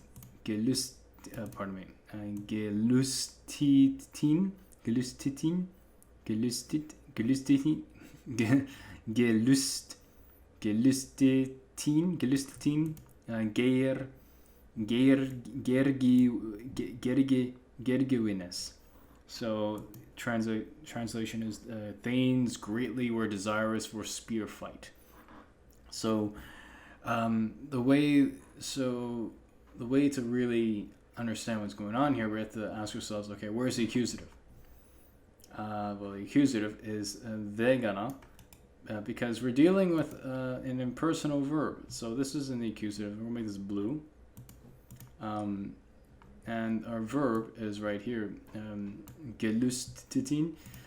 Basically, what it means is it's like, like it's an impersonal verb used to mean like, the cause desire or what pleases, like to or what have you, or like, or cause desire or it's causing desire. So a way to put it very simply. So this is affecting. So this verb is affecting that. So that's in the. So in a way, it's like saying to the Thanes, to the Thanes, to the Thanes, cause desire, great desire for spear fight. And so anyway, so causing desire or caused desire for the Thanes of what or for what? Well, that would be gergewines. So that's for for spear fight. So their desire is for what? They cause desire and whatnot. So cause desire in the veganant in the Thanes for what? It would be gergewines, and this is in the genitive. So the object of what is being. So the object in question is in the genitive, but the person designated, or addressed, is in this case in the accusative. Hope that makes sense. Some verbs take the accusative and the genitive, and all depends on the context. All right. So, and here are a list of verbs that take the accusative and genitive. This is not limited to, but these are just some of the verbs that take the accusative and genitive. So we have achten, meaning to persecute, beiton, to wait for, begehren, to confess, koston, to tempt, verlognen or verlognen, meaning to deny, to renounce. And finally we have koron, which means to taste. Here we have the genitive with the dative, and this will include reflexives as well. So in our first example of this, we have imo ni onda got langoren libes. So our translation here is that God did not grant him longer life. So where is our dative? Our dative is here. So our dative is there. Where is our genitive? It's right here. Here, because this is describing the genitive right here. So it's, hang on. So yeah, there we go. There we go. So God, in this sentence, God did not grant. Did not grant. We have the negation there. Did not grant. Hit to him. Him did not grant him what? Did not grant him of what? Langoren libes, so longer life. All right, so this is declined, and this is in the genitive, and this is in the genitive as well. So yeah, so again, so it goes back to the earlier part talking about granting, and well, in this, so the object of what is being granted is in the genitive. But the person that you designate the object to, well, in this context, it's the dative. Hope that makes sense. Here's our second example, and we have ni worutit ir mir wato tiden. So essentially, you, quote unquote, would not want to grant me of clothes. So where is our dative? Our dative is here. So grant to me. And this is our verb, our reconstructed verb, to grant. And then our object of what is being granted is in right here with wato, meaning clothes. Whoops. Well, no. Okay, hang on. I want to put this in blue. So yeah, there we go. So put that in blue. So this is our subject, ir. So you, plural, would not. And this is in the subjunctive plural, but I mean, for sake of simplicity, I'll just put would. You would not want, this is, you would not want to grant, and to grant was right there. To me, mir, of what? Of wato, clothes, of clothes. So the object of in question is in the genitive, and to who that object is for, that takes the dative. Let's move on. Here's our third example of ir mir ases fir warntut. So what's going on here? So where's our dative? Our dative is right here with mir. Let's put this in blue. And ir, that's our subject, and ases, this is our genitive. This is our genitive. So the sentence is, you refused, or if you will, denied me of food. Or you could translate this as, you denied food to me. You denied food to me. So you denied of food to me, or you denied me of food. So it's you, that's the ir, that's the subject. Mir, that's the dative, and here's the object, which is really, this is in the genitive, or genitive object, and this is our verb, to deny or to refuse. So, and pretty straightforward from there. So this is, you denied, you refused me of food. Moving on. So here's another example. We have Apollonius, iru des than quota. So Apollonius thanked her for or of that. So where is our dative? Our dative is right here, iru. This is her. So put this in blue. And our genitive, is in red. It's right here with this. Alright, so Apollonius thanked who? He thanked her, whoever her is, and then, well, for what? He thanked her for of that, or for that, if you will. Again, this word this comes up again and again. I mean, you got to master that this if you want to be really good at Old High German and by extension Old English. Moving on. Here's our final example, and this is with a reflexive, so here we go. So, ni forti thu dir einiges thinges. So, do not you yourself fear of anything. So, where's our dative?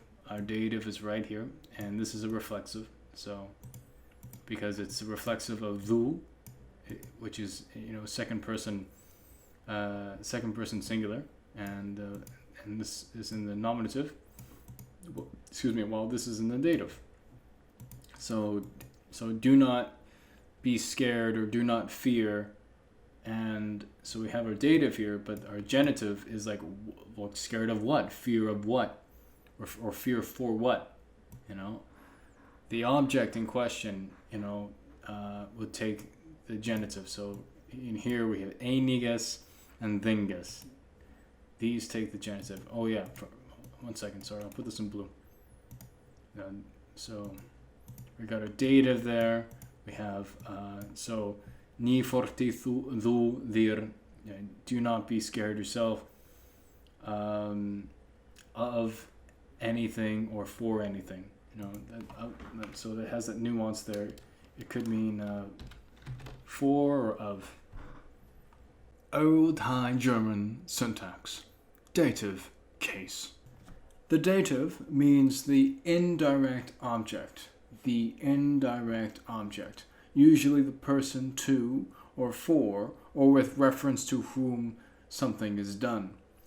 When used with verbs, the general idea of the verb implies a kind of giving or taking away or removing or the opposite of giving, if you will. So that's something to bear in mind, is that the dative is the indirect object. It could be a person, it could be a thing, depending on what's going on in the sentence. But let's move on. To give an example, a very simple example of what the dative actually is, we have a sentence that I wrote here. Ich gebe demu Hunde Bein. I give the dog a bone. So the subject is ich, is I, and gebu is the verb. I give what? What am I giving? I'm giving a Bein, a bone, and bone is the direct object. That's what I'm doing. That's the verb is interacting directly first, because the accusative being the direct object. It's what's happening directly. I give a bone. I give a bone. Okay. Now to move on, who to whom that bone is for. Then we get into the dative. So ich gebe demu Hunde. I give who the bone? I give I give to who the bone? I give the dog a bone. So therefore, demu Hunde. These are both in the dative. They're in the dative because they're the indirect object. They're not the direct object, because I'm giving a bone to who? I'm giving it to the dog. This is a definite article, the singular, masculine, because we're talking about a dog here, Hunde, and this is the dative singular of Hund, meaning dog. And so there you have it. So this is a small example among many examples later in this video, which will show you how the dative works and whatnot. So let's move on. Dative of interest or benefit. In this context, the dative is like saying for, or for this, or for that. Let's move on. So with our first, here's our first example. Skifu You allem ich werhom. Alright, so what does this mean? So ships for you, so to speak, allem, and all for you all, I work or I make. Okay, so let's dissect this. So we have our subject here with ich. We have our verb here, werhom, I work, I make, or I construct, if you will. I construct what? I construct ships, or skifu. This is a reconstructed spelling of the plural. Usually, I believe in Old High German, it's just like this. There's no distinction between with some nouns in the neuter. And some nouns with the neuter. That the plural is the same as the singular, but like given since I like to take a page from Old English, or if you will, use older spellings from what would be to a Proto-West Germanic, I put in there skifu. All right. So anyway, moving on. So ich werhom, I work or I make, I construct. I construct what? I construct ships, and then we have you. Allem. This begs the question, what is in the dative? Well, you, allem, is in the dative, because this is like saying, this is you, plural in the dative, and we have allem, which is an adjective. It's the word all, but declined in the dative plurals, like for you all. As you notice here, there's no preposition for.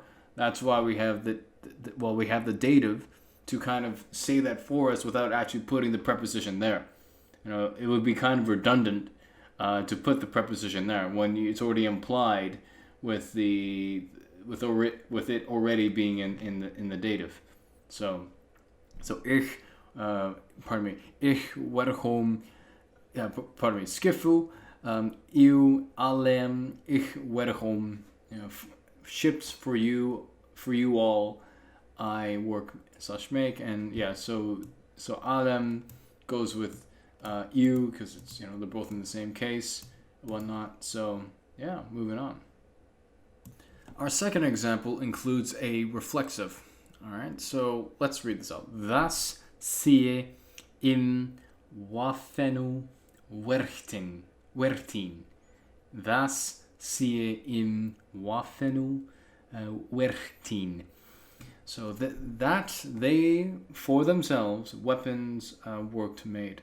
Okay, so again, like skifu, this is in the same circumstance where it's this, where the actual Old High German is just like this, where the dative, where the plural and the singular are the same, they take the same form, but I like to use older spellings to discriminate between singular and plural to make things easier for you guys. But this could have maybe been attested, but that's for another discussion. But anyway, let's move on. So that's weapons. So this is weapons here. So anyway, so we have das sie im Waffenu wertin. So that they for themselves weapons worked / made. So what is the subject here? So we have our subject is sie, so they, and we have im. This is in the dative. This is the dative plural. So sie, so they for themselves, weapons worked made. So our verb is wertin. Our direct object is waffenu. So we'll just put that in blue. I mean, regardless of the form of the, the main principle is the case that I'm trying to articulate here, right? So anyway, so we have, so that is our direct object, waffenu, and our dative is right here. It's im. So that's like a conjunctive, that, if you will. Das sie im Waffenu wertin. So they made what? They made weapons for who? They made weapons for themselves. Im, So this is in the plural. So is this in the plural. This is nominative, and this is in the dative. This is in the dative. Let's move on. Here we have the dative of possession. So this is using the dative in a really weird way of expressing possession. So we have here imu, fjallun, tseharim, phon, them, ogom. Imu, fjallun, tsahari, tsahari, phon, them, ogom. Them, ogom. So his tears fell from the eyes. So what is being articulated here as the dative of possession? Well, there would be imu. Imu is in the dative, and it's being used here. It's like him, tears fell, tears from the eyes. So this is a roundabout way of saying his tears fell from his eyes, and we can do that with the dative, right? So, but as far as what else is in the dative, we have from the eyes. From the eyes. So we have från them ögon. Från them ögon. So we have here in the dative as well. This is the dative plural because this is in the dative plural. Alright, so let's make that red so we can see what is in the dative. But the main thing is that imu is being used here as like the dative of possession and whatnot. So let's move on. Our second example is im man facht Anna leest.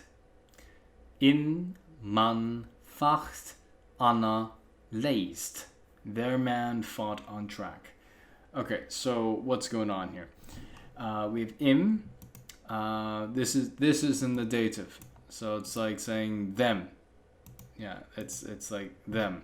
Yeah, it's like saying them. Them man facht Anna leest. All right, so them, if you will, man fought on track. That's something to bear in mind. The thing is that with Anna here, this is the preposition on. This might seem confusing here, like, why is laced not in the dative? Well, the thing is with Anna, I mean, this is a little off topic but relevant right now, is that on, as in Old English, you can say the same for Old High German, is that Anna, when talk about manner, how something is done, with this preposition, like if I were to say do it or speak in English, or do it in this way, or do it like if I were to say I speak in English, therefore the on verb or Anna would take the accusative. All right, so this is a little off topic, but I just want to explain that, just to cover that confusion. So anyway, in a very roundabout way, like the dative possession is like him, their man fought on track or whatnot.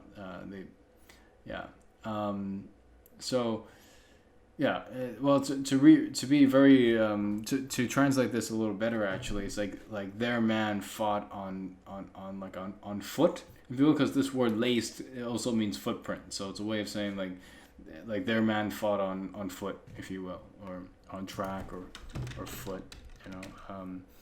That might be a better translation actually. But anyway, so the point is that their man, dative possession in. All right, so let's move on. Our third example, Wolfum zi willen. Wolfum zi willen. So as wolves, willen can mean, I'll explain in a second what the case is, but it means will, request, delight. So what is in the dative of possession here? Well, it would be wolfum. This is in the dative of possession. So to the wolves, or wolves' will, request, delight. We have our preposition here, zi, which is like saying to in English, and then we got willen. This is actually in the dative, actually. So, the way to, given that where this is translated from Old English into Old High German, and it's from a poetic text. The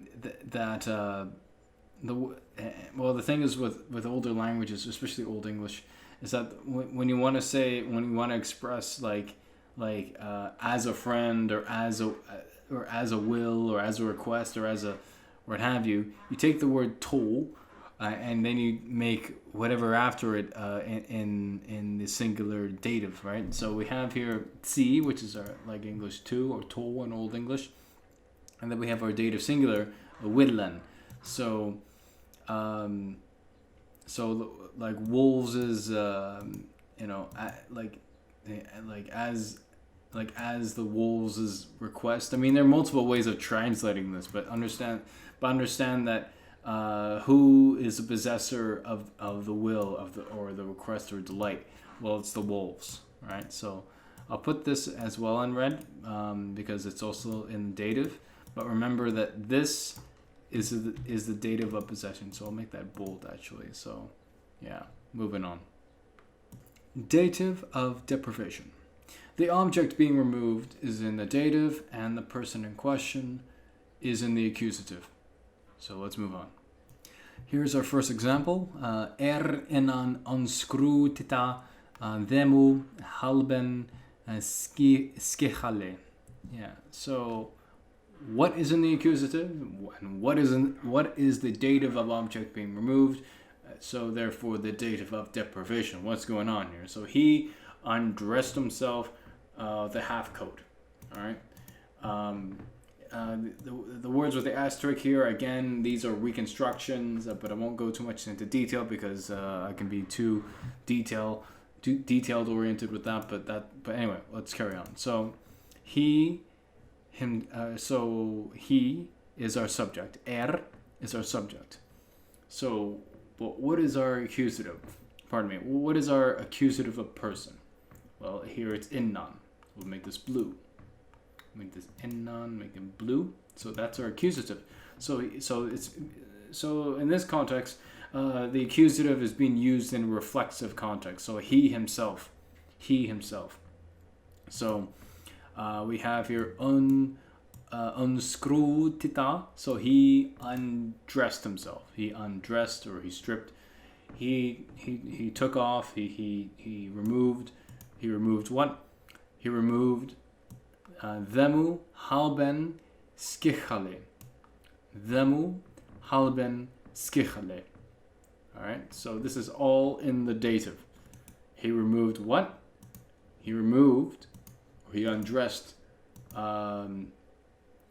he stripped, specifically the themu halben skichale, which is the half coat.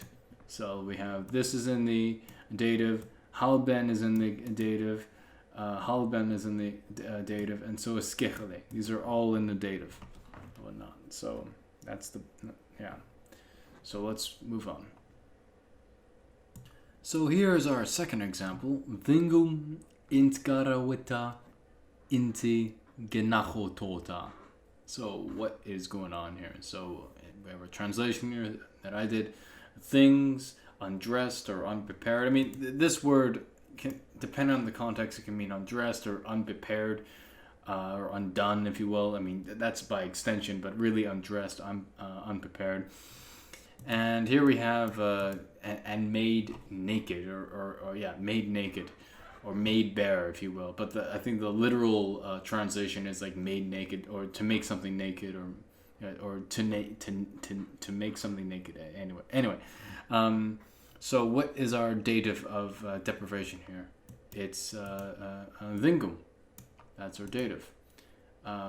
This is a conjunction of and, inti, while these two words here, int garaweta and genacho tota, these are verbs. So the thing in question being undressed or unprepared or taken away or what have you is in the dative, and this is in the dative plural. Let's move on. Dative of resemblance or approach. This is an example of approach, and this is with verbs. So with our example here, geflies kimmet them behaltantum. Geflies kimmet them behaltantum. So strife comes to the beholders slash spectators. So what is in the dative here? So geflies, this is our subject. Kimmet is our verb. Them is in the dative plural. So dative plural, and this is also in the dative plural. So because we're talking about the strife or the conflict or the quarrel, if you will, coming to the beholders or slash speculators and whatnot. So this is an example of dative of approach. Moving on. Here is our example of dative of resemblance with adjectives.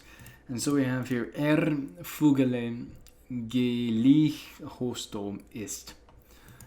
He is most similar to a bird. Okay, this phrase, this usage of the dative needs some explaining. Okay, so our subject is he, and we have our verb here ist, which is, so it's part of the verb to be, or wesan, wesan in Old High German. So he is, so he, ist, he is most similar. So this is a superlative adjective. So the most, he is the most, most what? Most similar. This is in the nominative. This is in the nominative. So because is in the nominative, so he is most similar. Okay, to what? And that would be Vogel. Vogel. Well, this is in the dative. In the dative singular. So it's like saying so the adjective yelich and its variants of like superlative or comparative. This goes with the noun in question that you're comparing or making more similar. But the latter part, what you're making it similar to, that takes the dative. So if you want to say he is similar to a dog would be in the dative. As here, he is most similar to what? Most similar to a bird. So this would be in the dative. Hope that makes sense. Moving on. Dative with various verbs. This part of the video is going to show many examples in different contexts of how the dative is used with certain verbs and whatnot. So here we go with our first one. A, giving or imparting. Darbom teilen. So this is, about distributing. So to distribute. We have our infinitive verb here, teilen. So to distribute to what? To needy ones. And needy ones is in the dative here. It's in the dative plural. So let's make that red. So yeah, to give, or really to distribute with this verb. To distribute, to share, if you will. In some contexts it can mean that, like to distribute to the needy ones. All right, let's move on. B, speaking. We have iru irrachota. Iru irrachota. So this needs explaining. This verb here, it means explained, like, or the literal translation is like away stretched, but it's used here sort of poetically to say explained or unraveled. So explained. So explained to who? Explained to her. So, and her is in the dative. So this is in the dative, her. moving on. B, again, with a speaking example, we have Imu gekunden. Imu gekunden. So, what does this mean? So, this is, again, another infinitive verb, but this is to do with him. So, it's like, so it's to him, with this verb to well, it means a number of things. It can mean tell, but more often, in a way, it's more, how can I word this? It means more like made known to so and so, but you can translate it as tell. So this is an infinitive. So to him, or if you will, to tell him, or made known to him. Yeah. So this will take the dative. So this is our dative. And this has to do with speaking, telling, or making known. So, yeah, to him. All right, moving on. C, thanking. In this example here, we have gote thankonti. So this is a present participle. So it's thanking to who? Thanking to God. So, and God would be in the dative here. So thanking to God. Yeah. So the cool thing about the dative, it already implies the preposition. Well, not, so that's why it's not there. So it's like, to add the preposition would be sort of redundant. So that's why in many cases where it's just left out. You see this a lot in poetry and whatnot, but that's a little off topic right now. But anyway, the point is that with verbs of like thanking, whatnot, it takes the dative, like who you're thanking. Oh, you're thanking God. So, dative. Gote is our dative. Moving on. D, promising. With our example here of bihias minemu lerarie. So bihias minemu lerarie. So he promised to my teacher. So where is our dative? Our dative is here. Minemu lerarie. That's our dative. Because who is he promising to? He's promising to my teacher. Let's move on. E, serving and benefiting. The first example, imu veganta. Imu veganta. So he to him served. Or if you will, without the preposition or to, it's just he served him. So the person that is being served takes the dative, and the person doing the serving, in this small sentence here, it's in the nominative. So what is in the dative here? It's imu. So he served him.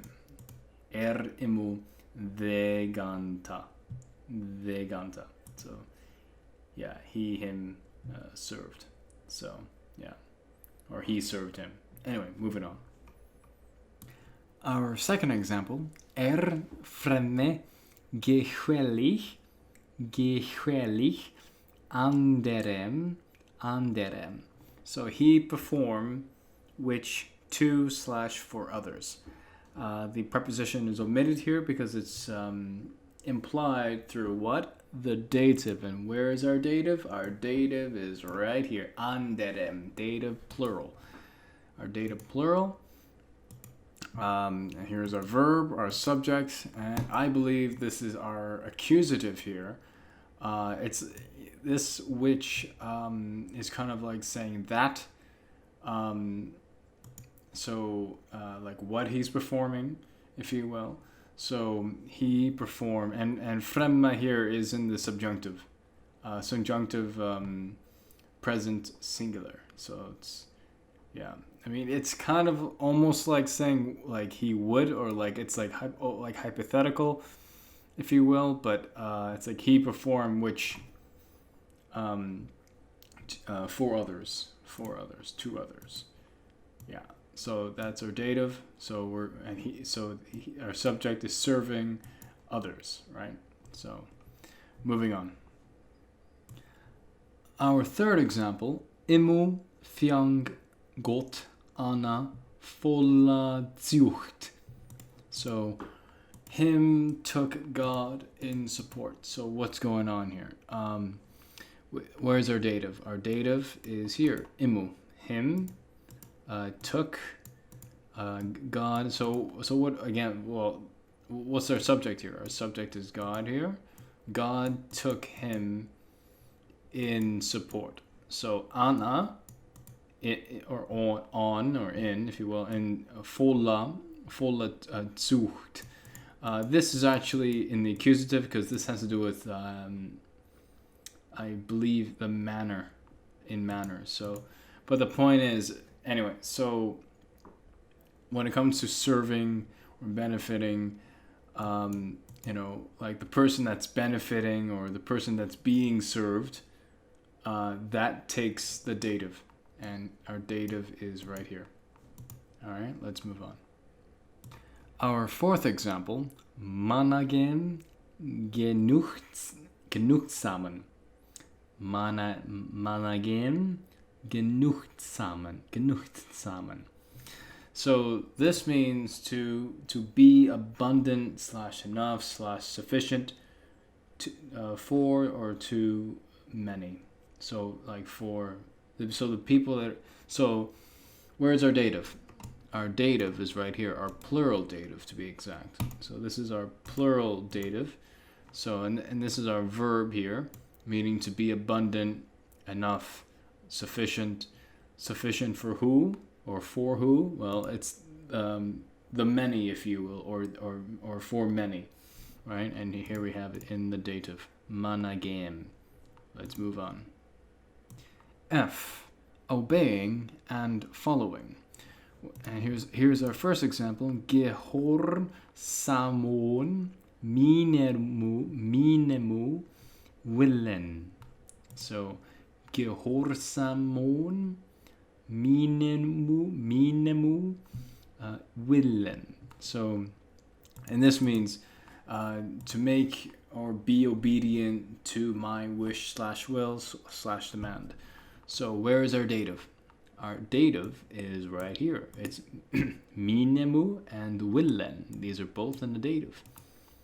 Yeah, they're both in the dative, and so to make obedient to my will or be obedient to my will. This is the verb to make obedient or be obedient, and this is the infinitive form of that verb, right? And it takes the dative here, as you can see. Moving on. Our second example is siu iru folgeta. Siu iru folgeta. So we got siu. This is our subject. We have folgeta. Geta. This is our verb, and so she followed who? Followed her. Followed her, and her is in the dative. Simple as that. Moving on. G, pitying. We have here gemility mir. This is like saying as a command or saying as like a plea for help or pitying, if you will. It's like, be merciful to me, show mercy to me, have mercy to me. And where is our dative? Our dative is right here. So yeah, to me, for me, be merciful, takes the dative and whatnot. So let's do that. Moving on.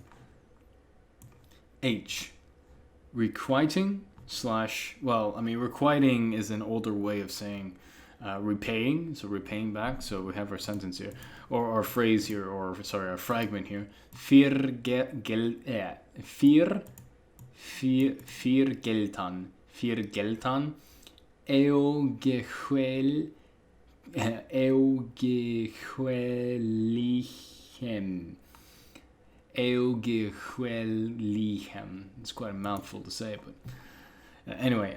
So this means to pay back everyone. So where is our dative?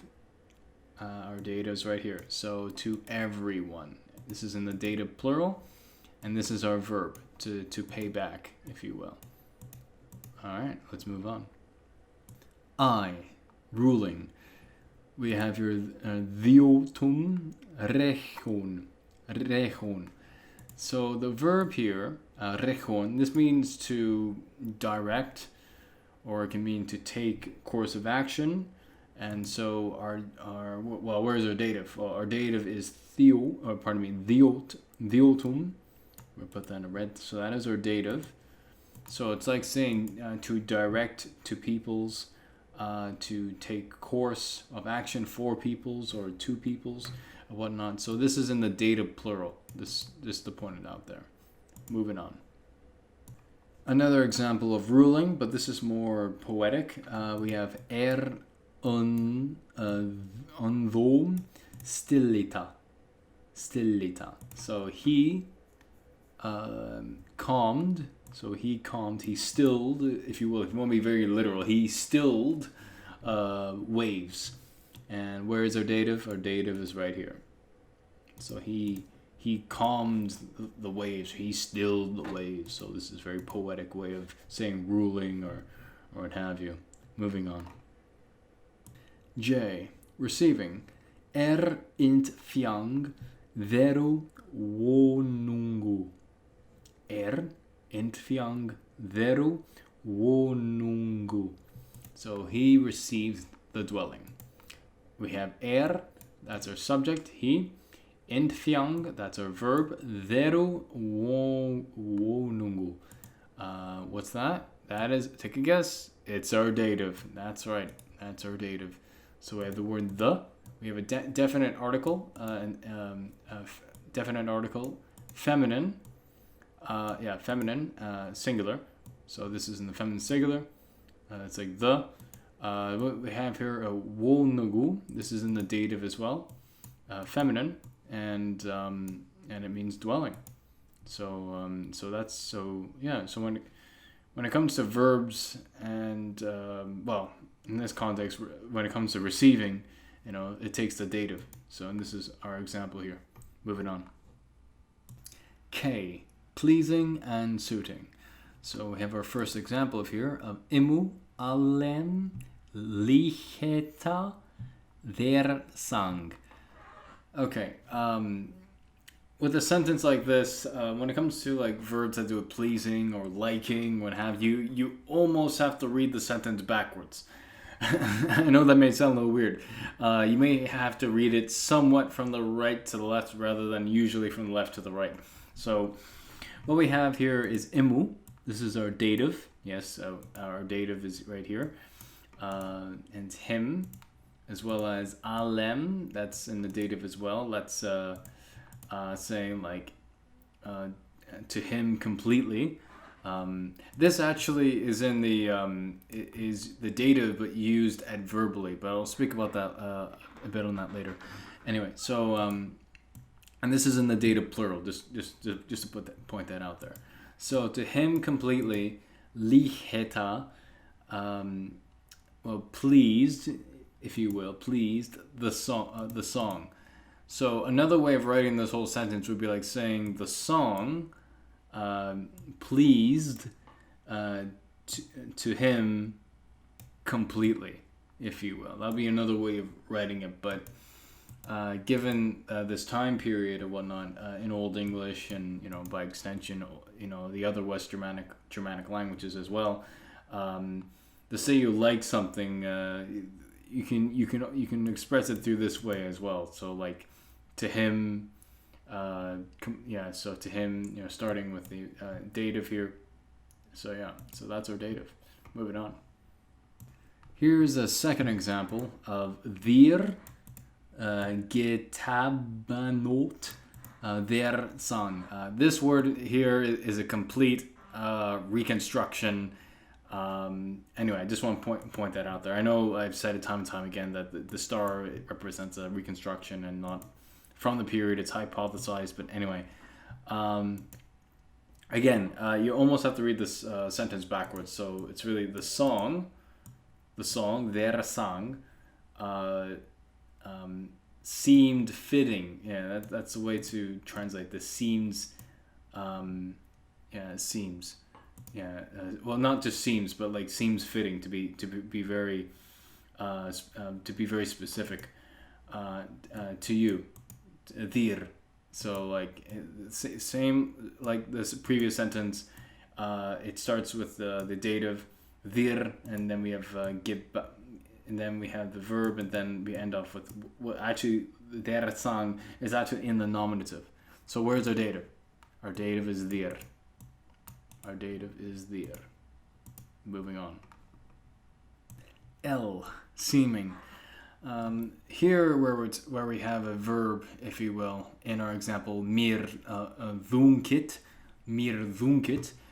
This is like how in some parts of England or even Scotland, where even today people say methinks, but that isn't the same word as to think. Rather, it's from another verb, thunkan, and this is the Old High German cognate to that. So like dhunkit, the way you use it is the way you see it here. It's like, it's to me, quote unquote, it seems. So seems to me so and so that it does. Seems to me the day is going well. Seems to me. So mir dhunkit, seems to me that. And so where is our dative? Our dative is right here with mir. So to me, all right. So yeah, moving on. Next we have opposing, and with our example of weralti widar sachen. Weralti widar sachen. So this we have our verb here, widar sachen, which means to reject, and we got weralti. You can translate it as world, but like in this time, it meant that's the thing. This word wereld, it meant age, it meant time, and by extension mankind, but really age and time. So that's what the word world meant back then. So world. And this is our dative. So we put this in red. So that's our dative. Yeah. So if you want to express opposing, you use the dative, and this is our verb for that, to reject, if you will. Moving on. N, betraying or deserting.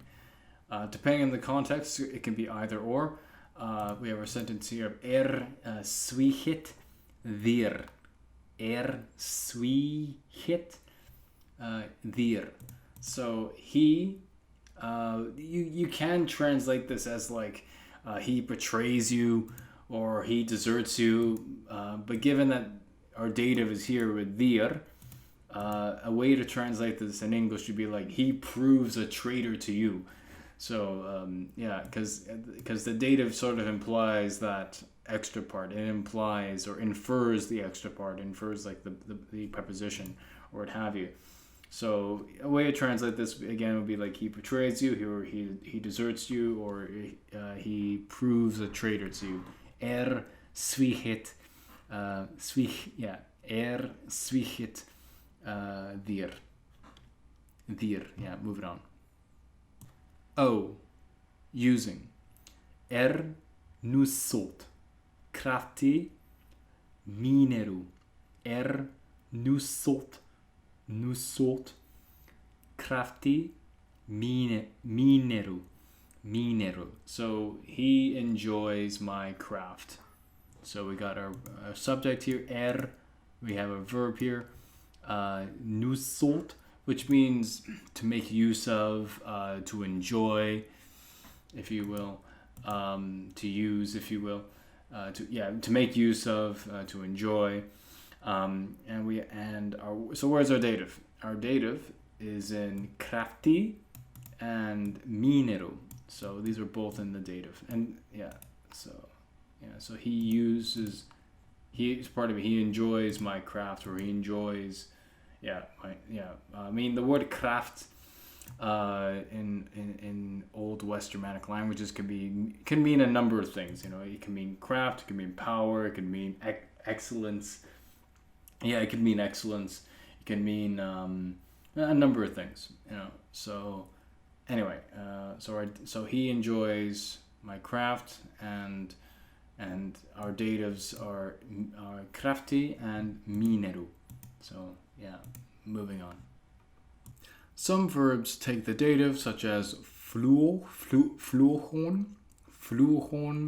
to speak evil of, folgen, to follow, helfan, to help, dionon, to serve.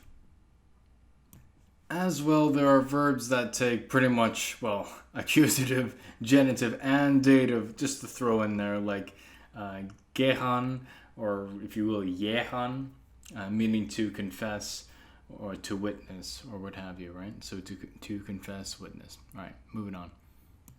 Dative with adjectives. The dative is used with adjectives that mean dear, generous, obedient, or the opposite of those adjectives. So to explain this in present English, it'd be like saying he was dear to them, he was important to them. Or the opposite of that, he was not nice to them, he was mean to them. So whoever is on the receiving end, so to speak, of would take the dative. Moving on. Our first example is lit voragem ensti. Lit voragem ensti. Ship worry to consent or will. Okay, so I have to unpack this. So where is our dative that's like on the receiving end of like the adjective? Well, that would be ensti right here. It's ship weary. Okay, hang on. So this is our dative that's on the receiving end. But this is also the dative because this is part of a longer sentence that this is an adjective meaning ship weary, like ship tired, if you will. Like those people were ship weary to consent or slash will. This is in the dative as well, but the dative that's on the receiving end, is really here. I'll put this in bold. All right, put them in bold. I'll put this in red as well because they're both in the dative.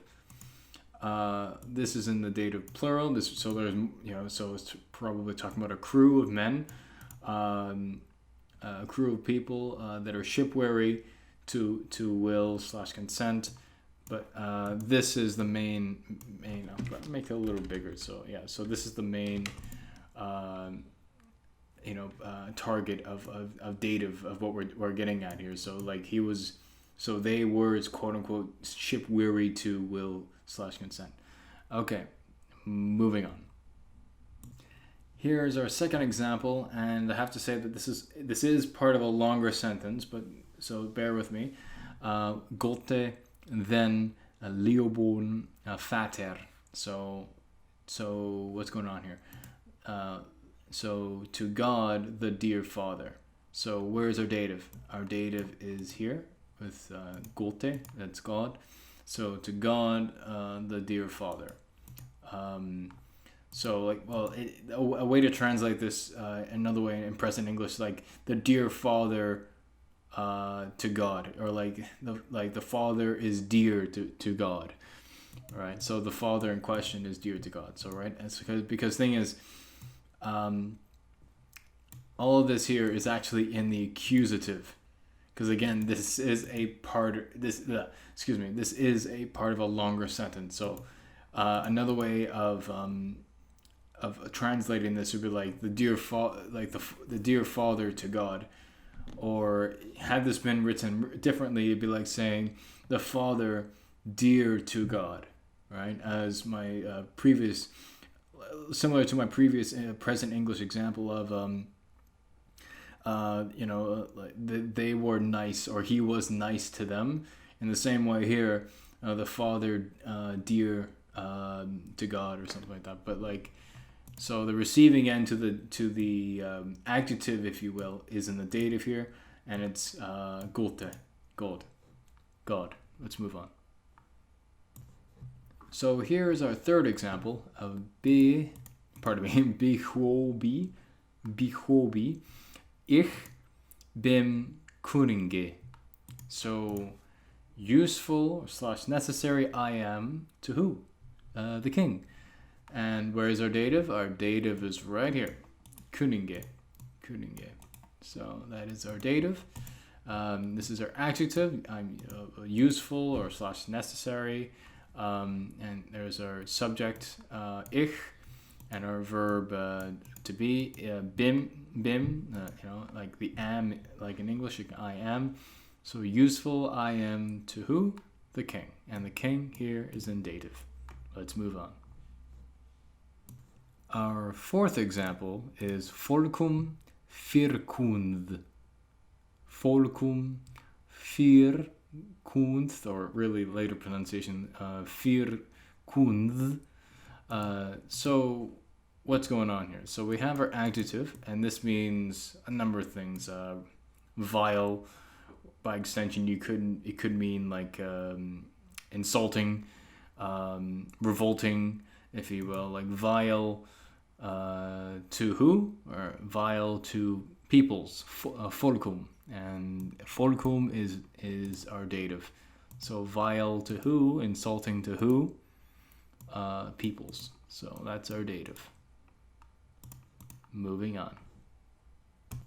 So here we have a dative with adjectives, but in the context of like want, and this is like an older way of saying lacking, or if you will, deprivation. So here's our example of Gotte arfirm. Gotte arfirm. So this is an adjective, and this means to God. So again, our adjective is here. This word, it means worthless, means unprovided, if you will. And our dative, like to who? Worthless and unprovided to who? Well, that's in the dative, and our dative is Gute, God. Moving on. Dative with prepositions. Well, what can be said here about prepositions? That the thing is that majority of them take the dative. If you see a preposition, chances are they're going to take the dative, but don't like assume, oh, I see a preposition, oh, I'm just going to use the dative blindly. Still, I highly recommend to still look up the entry of the preposition in question to find out whether it does actually take the dative. Just because most of them take the dative does not mean all of them take the dative. Okay? To repeat again, there are prepositions that take the accusative generally, and others, depending on the context, would otherwise take the dative. Okay? And I'm going to go further in that. Generally, when there is motion, like movement, use the accusative. If you have a preposition and there's movement, like going towards, if you will, use the accusative. But when there is rest, use the dative when it comes to prepositions. And you got to bear in mind the context, because sometimes the opposite is true depending on what's going on and how the preposition is being used and whatnot. So the opposite can be true, and the context matters. Moving on. So we have our first example here of Anna mittemu themu sewe. So our preposition is Anna, and well, where are our datives? Well, they're all right here. So in what? In middle, the sea or / lake. So these are our datives. We got middle, we got the, and we have sewe. That's our, that is our dative. Yeah. So here's our second example of Anna veru festinu obana warteru. So in or on above / top, the fortification. So what's going on here? So we have we got veru, which is a dative feminine, because we have our word for fortification here. This is in the dative, and it's feminine, and so is this word. It's an adjective, meaning it can mean a number of things. It can mean upper part, and by extension, but generally a more surface understanding would be like above. So yeah, so like on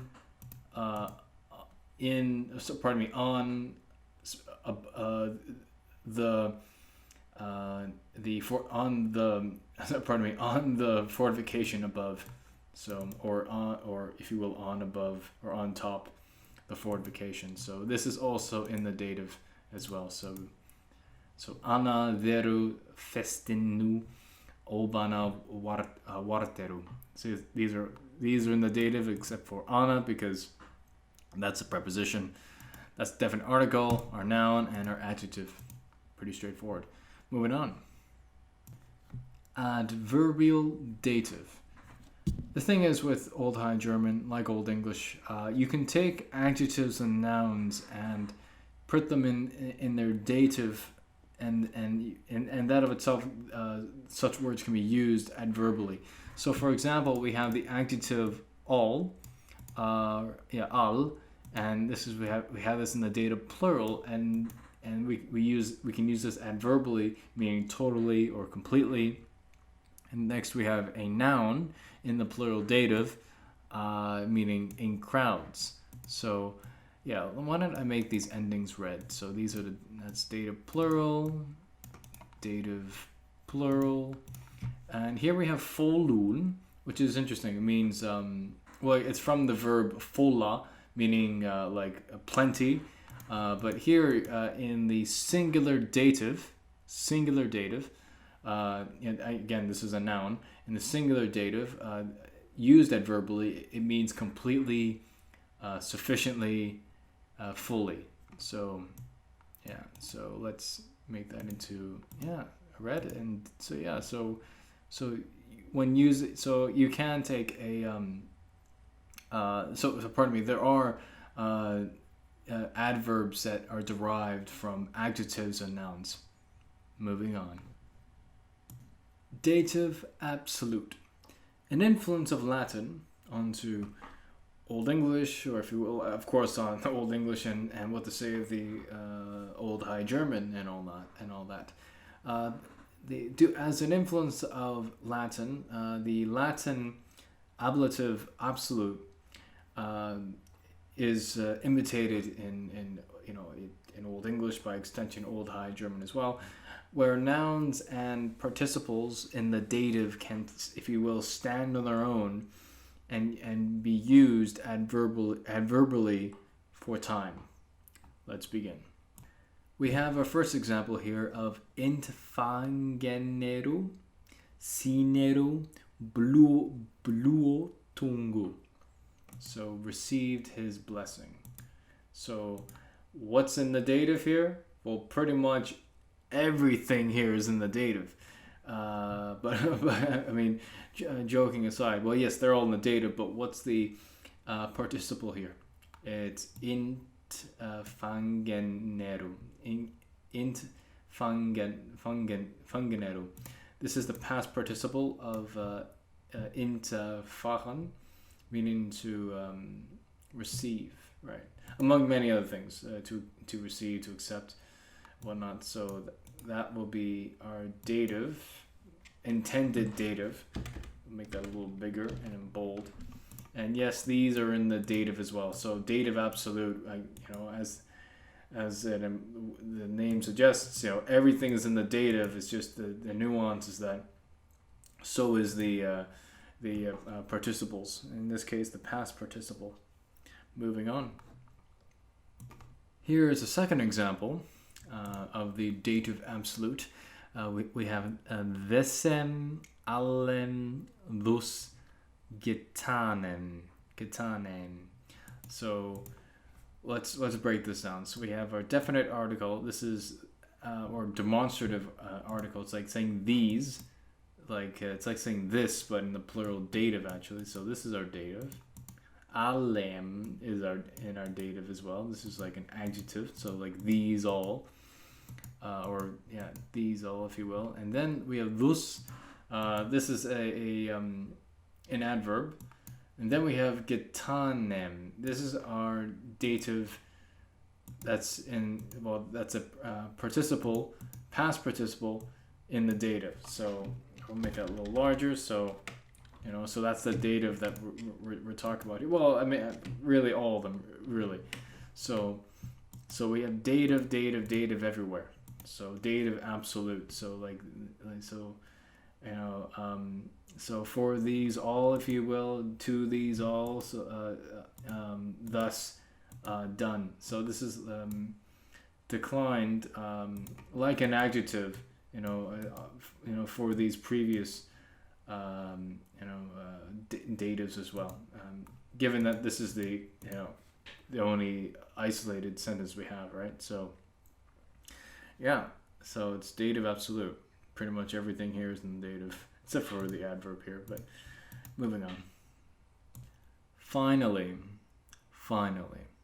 sometimes the dative is used for the instrumental.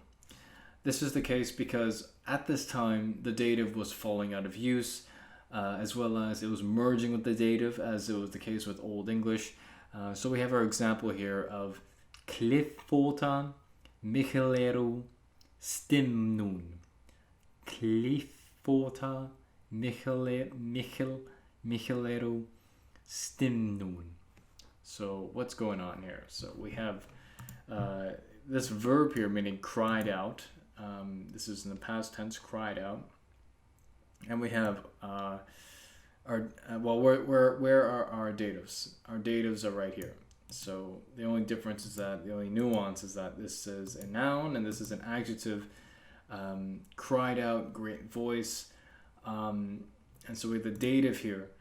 But it's used like an instrumental. In brief, I will make a video on the instrumental case. In very brief words, the instrumental is like saying like by what means, like with or by. So in this context, it's an oversimplification would be like almost calling it almost like an adverb, but it's more nuanced than that. There's more to it than that. But in this context, we have here cried out, great voice. I mean, it'd be better to translate this as cried out with a great voice, or by a great voice would be a better translation actually. So. And in this time, so the dative is used to express this and whatnot. So to mean like accompany with or by, if you will. So but I will make a video on the instrumental. Anyway, moving on. Old High German syntax. Instrumental case. The instrumental has to do with the material, the means, or if you will, the way, or if you will, the manner, and instrument of how something is done.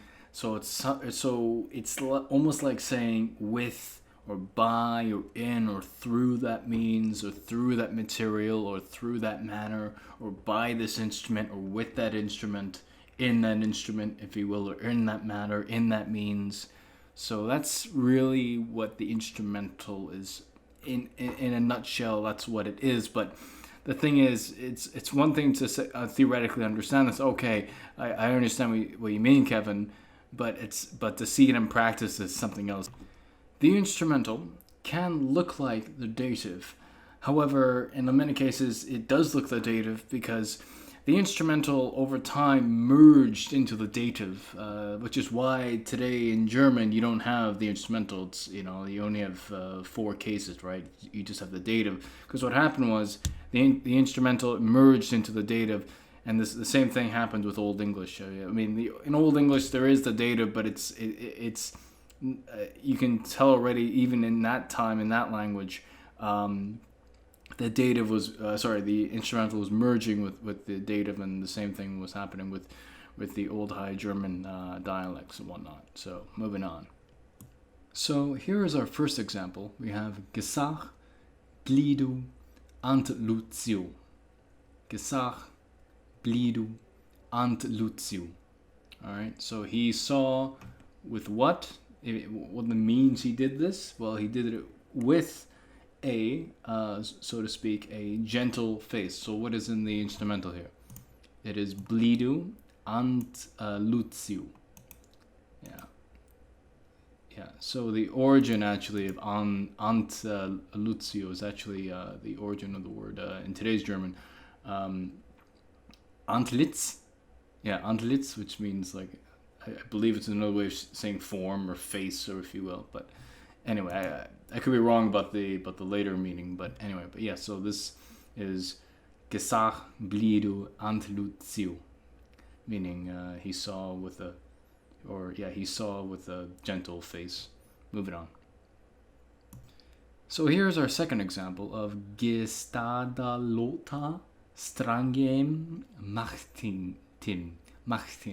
And this is a translation from Old English, by the way. So this is a straight translation. So that's why you have that little asterisk there for reconstruction. So, I like to have things word per word, straight translation. But anyway.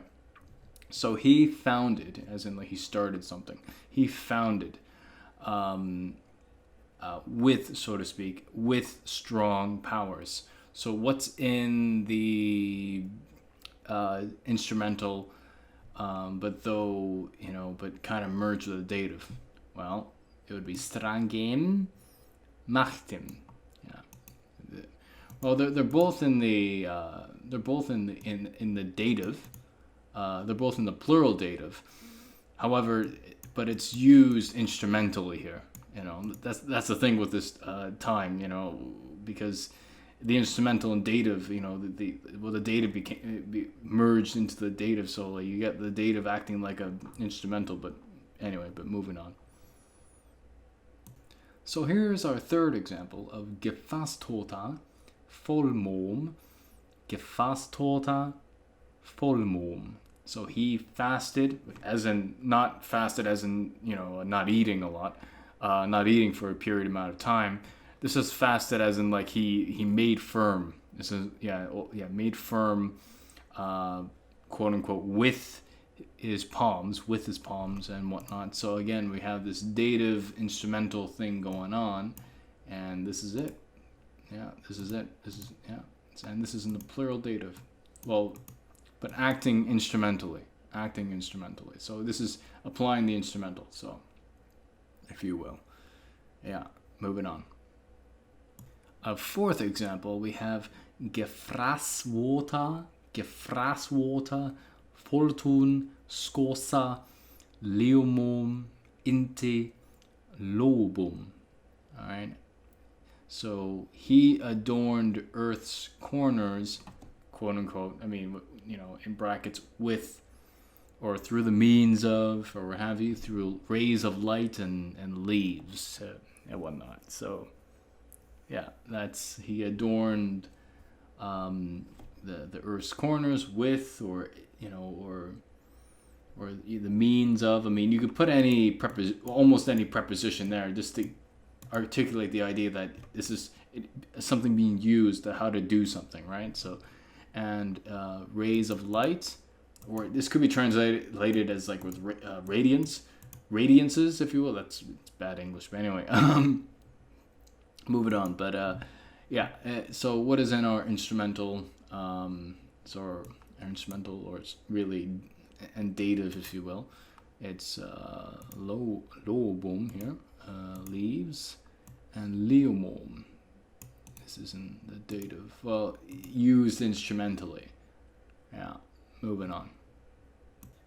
As for our fifth example, we have mit, which means with, überhugtim. Mit überhugtim. So this means with arrogances. That's a really weird way to translate this. This is in the plural dative, but used instrumentally. This is like through the means of and whatnot. So again, this is why the instrumental is so hard to learn or to use even, I mean, and there are nouns out there and usages there are nouns and adjectives that have a dative form. An instrumental form, but for most of the corpus of Old High German, a lot of it merged with the dative. So we may say instrumental, but we're looking at something, on the surface as dative. So that's the tricky part. That's why the instrumental is so hard. But anyway, difficult. But not impossible to learn though. So with arrogances, I mean, this is like basically the word arrogance, if you will, but in plural dative, the literal translation is like saying over mind. And it's hard to describe this word, but anyway, so this is like saying with arrogances anyway, so this is in the plural dative but acting instrumentally. So yeah, so plural dative but acting instrumentally. Moving on. As for another example, we have mundum bruttun, which is like saying they waved with or by hands or whatnot. So again, we have this plural dative in this noun here, which means hands. So and this is cognate to bruodon, which is so bruodon, which means like to move back and forth, if you will. I'm butchering the definition right there, but or like to move something back and forth. So essentially you could translate it as like to wave, so like hands are waving or what have you. So in this case, they waved with or by hands or through hands or what have you. But a nice clean translation would be like with hands or what have you. But again, we have the dative plural acting instrumentally. So moving on. Then we have the instrumental with verbs of journeying and transporting with the notion of in. So kyolum lidan. So this is literally, the verb here, lidan, means like to go by water or to go by sea. And this is our instrumental here, really dative instrumental going on here, which is like saying to go by sea in ships. To go by, you could say like just top of my head, or to travel by foot, to travel by car, to use a modern example, or to travel by horse or by wagon, so this is our plural dative but acting instrumentally, and this could be in or depending on the context, it could be by, but whatnot. So moving on. Here is our second example of fadamum ferien. So this is to ferry, to carry in embracing arms. And this is our word here for embracing arms. So and again, this is our dative plural acting instrumentally. So very straightforward. So to carry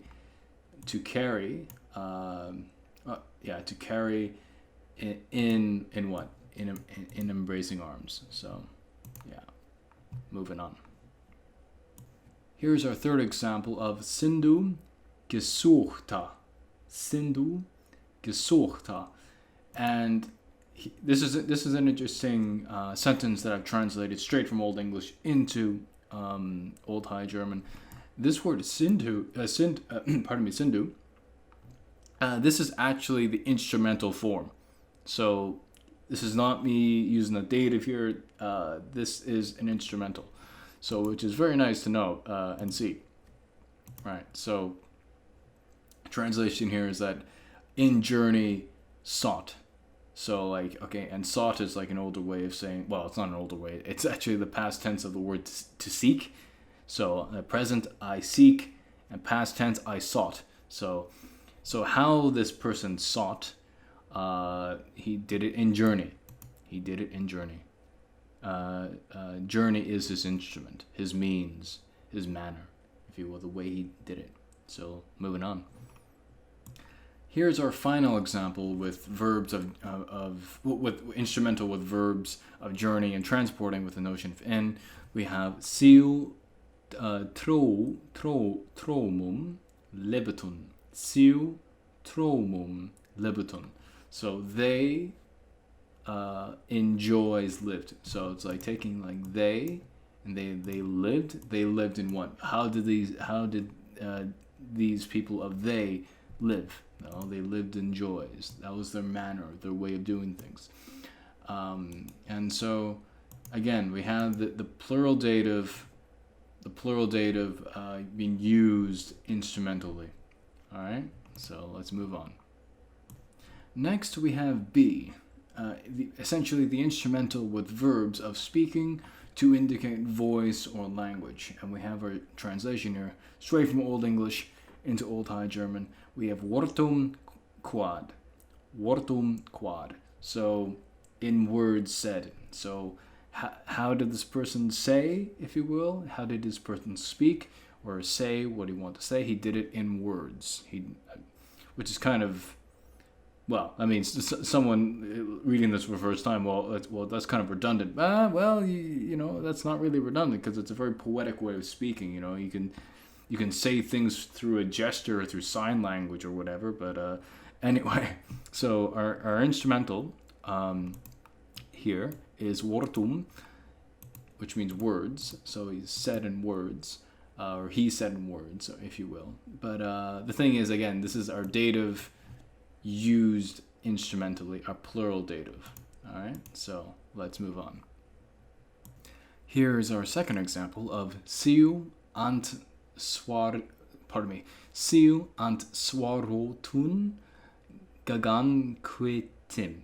Siu ant swarotun gaganquitim. So again, this may look very strange. This is a straight translation, even cognate reconstruction. You know, so straight from word for word from Old English into Old High German.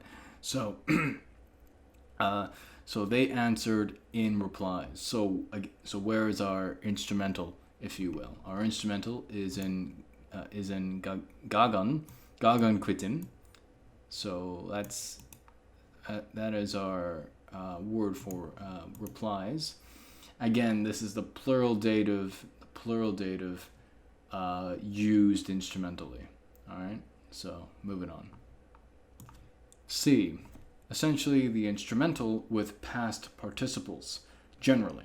So here we have our past participle of gehowan, which is a literal translation to present English would be like hewed, like meaning like cut. Yeah, so like cut. So this was cut, past participle. So, and how this was cut, if you will, we have our plural dative used instrumentally. We got swertum. Swertum is swords. So with swords or through swords, by swords. The main point is that the swords are being used as an instrument of how this verb is being actualized, if you will, and like how the medium, if you will. So it's through the medium, through or by the medium of swords. So this is our instrumental, but on the surface it looks dative because, you know, the instrumental merged with the dative. Let's move on. Here is our second example of hiltum gesagit.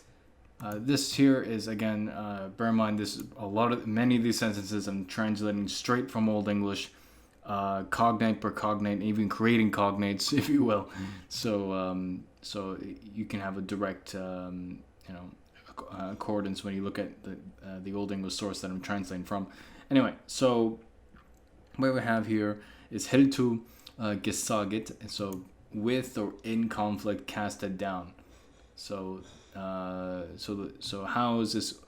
So how is the casting down, if you will, or laying down, if you will. It's done in conflict, or with conflict, or through conflict. All right. So this is our instrument. Well, this is our dative, being utilized for the instrumental. Hope that makes sense. Let's move on. So here's our third example with tuomu getorot. This is a direct. This again, I know I'm repeating myself. This reconstruction is a straight from Old English. Anyway, so the point here is that we got tuomo getorot. So we have our past participle here, meaning glorified. Then we have reputation here. Tuom can mean a number of things, but in this context, it means glorified. Reputation, but it also means judgment, or choice, or selection, depending on the context. But anyway, so the cool thing about this sentence, or this little fragment, is that this is actually in the instrumental. Yeah, in the instrumental. So, and singular because we're talking about one reputation, right? So, yeah, so that is our instrumental. That's cool. Let's move on. So, wait, hang on, no. So essentially, glorified in what way? Glorified in reputation, right? So, yeah, glorified in reputation, or glorified by reputation, glorified, well, in reputation would be a better translation in English, right? So glorified in what, through what, by what, reputation. Moving on. D, with adjectives to mean what way, what manner, and the means. So we have the instrumental with adjectives. So we got to keep repeating that. Again, the instrumental is about the means, the matter, the material, how something is done.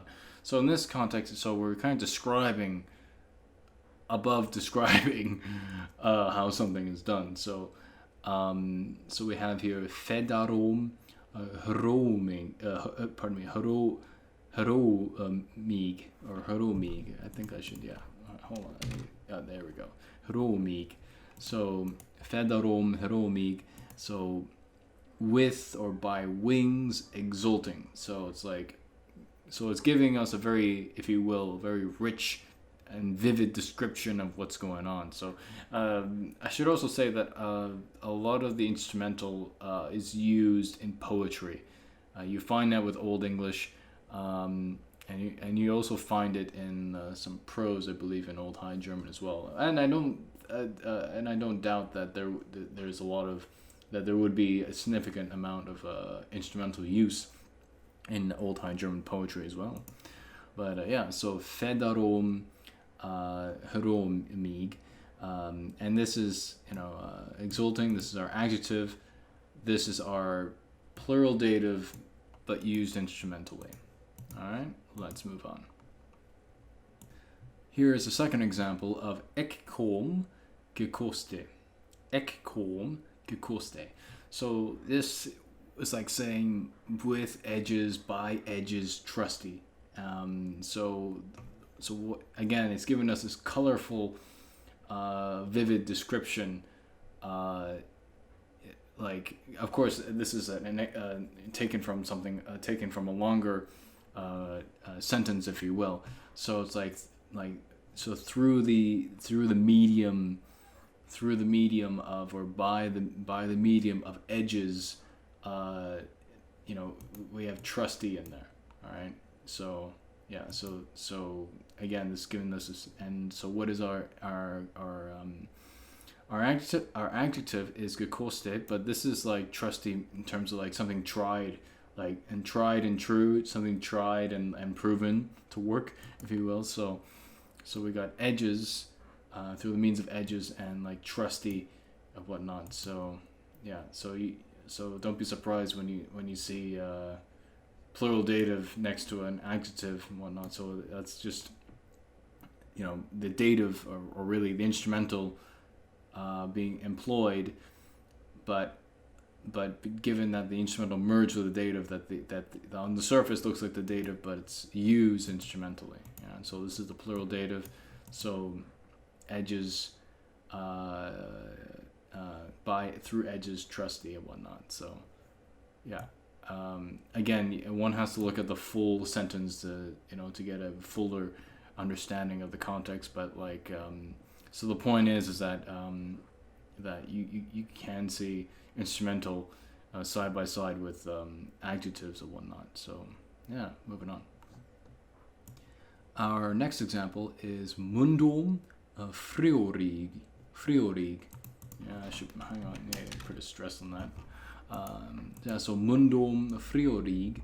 So again, this is the instrumental being employed, looking like the plural dative. So this is essentially saying in hands or through hands or in hands, freezing, trembling. I mean, this word here, from Old English, created a cognate translation, if you will. This word here means like the literal meaning is freezing, but in a more figurative sense or like a poetic sense, it means like trembling, so like shaking, if you will, freezing, right? So and this is in hands, shaking in hands, right? So this is our plural dative used instrumentally. All right, let's move on. And here's another example of, again, the plural dative being used instrumentally. So we have suntom wunte, so in sins wounded, wounded in sins or what have you. So yeah, so it gives us a very, very colorful and rich description of what's going on, really. So suntom wunte, so this wunte is our adjective, and suntom is our dative, is our instrumental, but on the surface looks dative. So if you, in other words, describing this would be like saying the plural dative used instrumentally, because the instrumental merged with the dative, and well, so it's kind of hard to tell, but unless somebody points it out to you, like this video. Anyway, let's move on. Instrumental with prepositions. So we're going to start with mit, which is with. Mit most of the time takes the dative, but also takes the instrumental. All right. So that's something to bear in mind. Mit most of the time takes the dative, but also takes the instrumental. With this created example here of mit alu, and alu is actually in the instrumental. So yeah, that's cool of itself. So it's like with all, or with, again, so you kind of have to like think in the back of your mind, okay, this is the adjective all, but like but in the context of like it being used like in instrument of something, right? So yeah, the thing is with the instrumental, you kind of have to train yourself to think with the instrumental, because we don't have it in like German or English, because well, I mean, what to say of English? I mean English doesn't have the case system in general, but anyway. But yeah, so you kind of have to train yourself, like, okay, this is the instrumental, that the instrumental is what? The means, the manner, the material, the instrument, like how something is done, right? So we have here mit alu, so alu is our instrumental, our adjective in the instrumental. So with all, with the means of all, or what have you, all right? So that's something to bear in mind. Moving on. So here's our second example of mit Michelu sigiu. Mit Michelu sigiu. So with, by great triumph. Or this can also be translated as victory as well. With, by the means, or through the means, or with the means. Here we are. With by the means of great triumph. So this is these are in the instrumental case.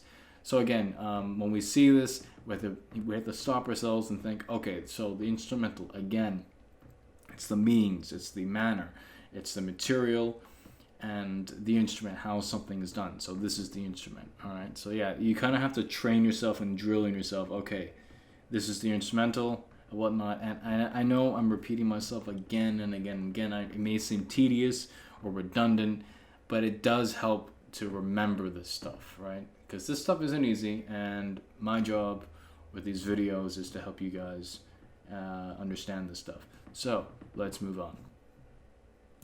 In this example, we have mit du rotesten gota webview. Mit du rotesten gota webview. So with the means of, or with the means of, the medium of, or if you will, the means of, means or manner, if you will, or instrument, if you will. Reddish purple. Okay, I'll explain what that means in a second. But the point is, what is in the instrumental here? We have du, which is actually, or du, depending on the variant. Du is actually our instrumental definite article. So it's like saying the or that, depending on the context. Or it's like saying with the. So it's like saying with the reddest God's web. And okay, so this may sound very strange, and I'll explain what this means. So first off, gota webview. This is an instrumental as well. This is in the singular dative. Yes, this is in the singular dative in the weak declension. Yeah. So this is dative. It's really dative / instrumental. Dative used instrumentally. So with the, with the means of. So with the means of, or by or through the means of the reddest God's web was a literal translation. I know I wrote purple / thread or silk. Okay, so the thing is with this time period, because you have the same thing. Of course, this is a translation from Old English.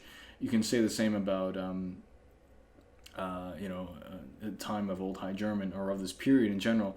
Is that the color purple or purple thread or purple silk or cloth or what have you, was a sign of great wealth. If one was to wear purple clothing, if you will, that meant, oh wow, that person's of a high status, and they thought, wow, this is incredible, and whatnot. So they associated it with something divine.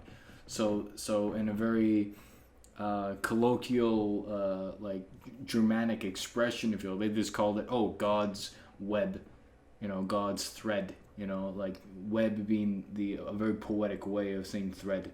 So because it makes me think of like spinning and spinsters and like stuff like that, and so that's kind of cool of itself, how like you have this word gota webview, or if you will, gota web, or gota webby, if you will. But anyway, but the point is that this word is in the instrumental. This is in the dative, singular dative, but used instrumentally. And here's our definite article in the instrumental. So cool. All right, so let's move on. Okay, in this part, this is a straight page from Old English. Whether this was attested in Old High German, I don't know. But if you wanted to, sound or be similar to Old English, but within Old High German, you can say "furi huyu." So it's like saying "for what" or "why," if you will, and so what is in the instrumental. The instrumental is in here. So huyu, huyu. Yeah, that in Old English, hui became later our English why. Like, oh, why did he do that? So, but going further back in time, and with Old English, it's like, oh, like it's like saying for what, for why, or for what cause, really. So, but we'll see this word later on in Old High German as well, but explained in a different way. So, furi is the Old High German word for for. You know? So, but yeah, So if you want to say for what, well, I guess you could use this, to if you want to use the instrumental. But I mean, this is a page from Old English and whatnot. So I mean, to really know, you would have to really intimately study Old High German text. But one has to bear in mind that that Old English and Old High German have, if you go further back, they pretty much have the same syntax and whatnot. Because the further back you go in time with languages, the more similar they were, to the point where they were the same language. All right, so that's something to bear in mind. Let's move on. To go even further with mit, so we have mit du here, and this is in the context of when, to mean when, while, after, seeing that, since, as, or because. So mit du, a very literal way of like translating, it would be like saying with that, meaning when, while, after, seeing that, since, as, because, or with that, or if you will depend on the context, with the. But the examples now I will be using are straight from Old High German texts. All right, so it's not just translating from Old English to Old High German just so we can have more Old High German. No, this is straight from the Old High German text. All right, so let's get right into it. Here's our first example. Mit du Herr was in Bethania, or it could be pronounced as, because this is a loan word, right? Because it's, a translation from the Bible, like Bethania. But for the sake of simplicity, Bethania forstånd. So when he was in Bethania, he understood. So this is like saying when, and yes, in this context, it does mean when, because I looked at the what came before and after this phrase. But anyway, so it's just saying when, but not like when as in like. If you were to ask someone, so when did you? No. This is like using when in clauses, like he did this when he was, he did this when he was in, I don't know, such and such a place. So in the same way, we have mit du, Herr was in Bethania forstånd. So he was in Bethania. When he was in Bethania, he understood. All right. So what's in the dative here? Well, it's our buddy du. Oh, whoops. Sorry about that. Let's make this red. All right. Well. Excuse me. Oh man, this is not my day. All right. Cool. I put mit in there. So yeah. So it's like saying when in this context. Let's move on. Yeah, well, okay, yeah. Here's another example of inti mit du Herr es koronta ni volta trinkan. So, and when he tasted of it, I mean, this is the verb here is to taste, and it's taken the genitive. When he tasted of it, he did not want to drink. So the personal pronoun is omitted here. So ni volta trinkan, so he did not want to drink. So our instrumental is here with mit. So point that out there. So yeah, knowing this is pretty convenient. When you want to say more or express more elaborate sentences or more sophisticated sentences, you use mit du. All right. So knowing the instrumental is quite handy in this context. So inti mit du Herr es koronta ni volta trinkan. Excuse me. And when he tasted it, when he did not want to drink. Okay, let's move on. So here's another example. We have Trochtin gehugi mit du kumist in thine richi. Lord, think of me when you come in your kingdom.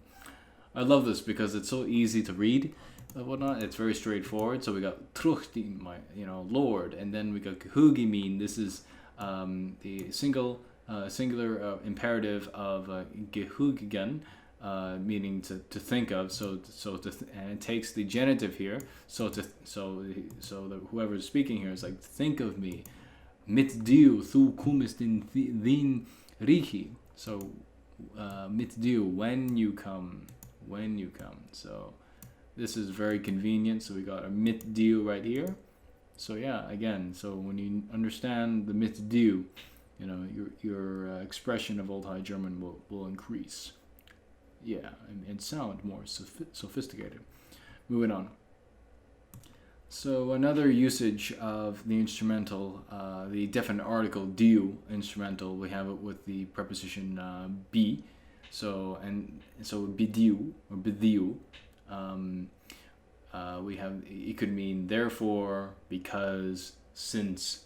All right, so that's how this word can be applied. Let's move on.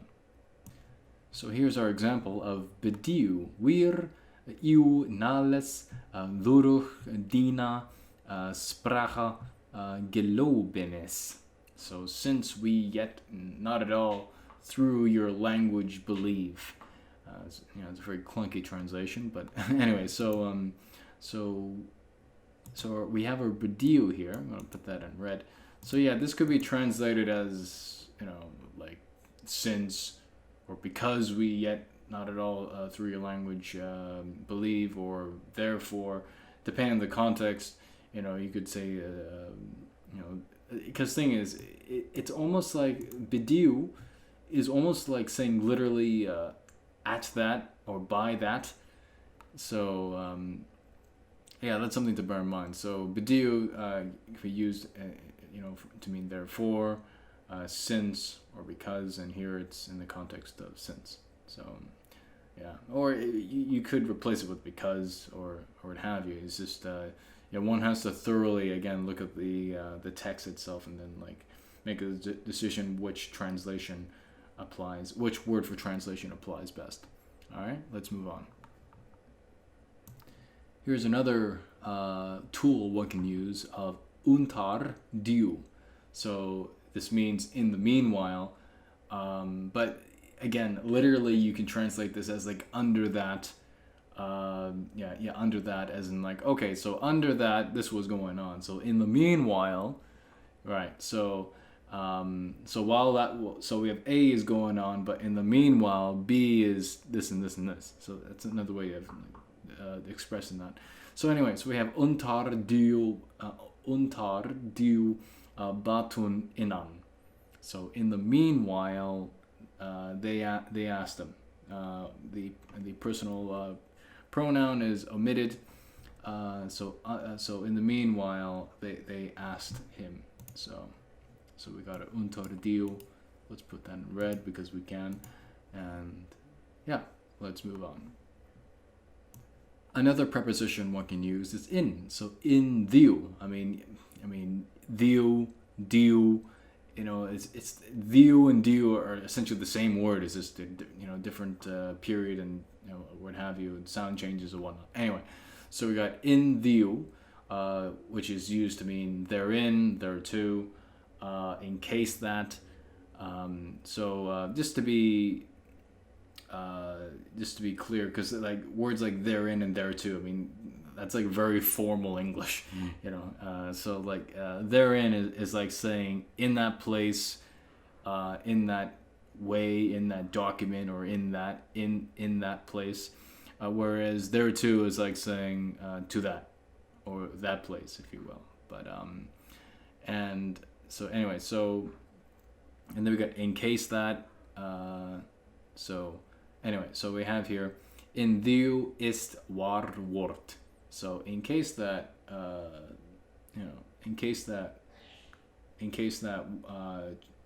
is true word. I mean, this is a word per word translation, and a proper translation is that in case that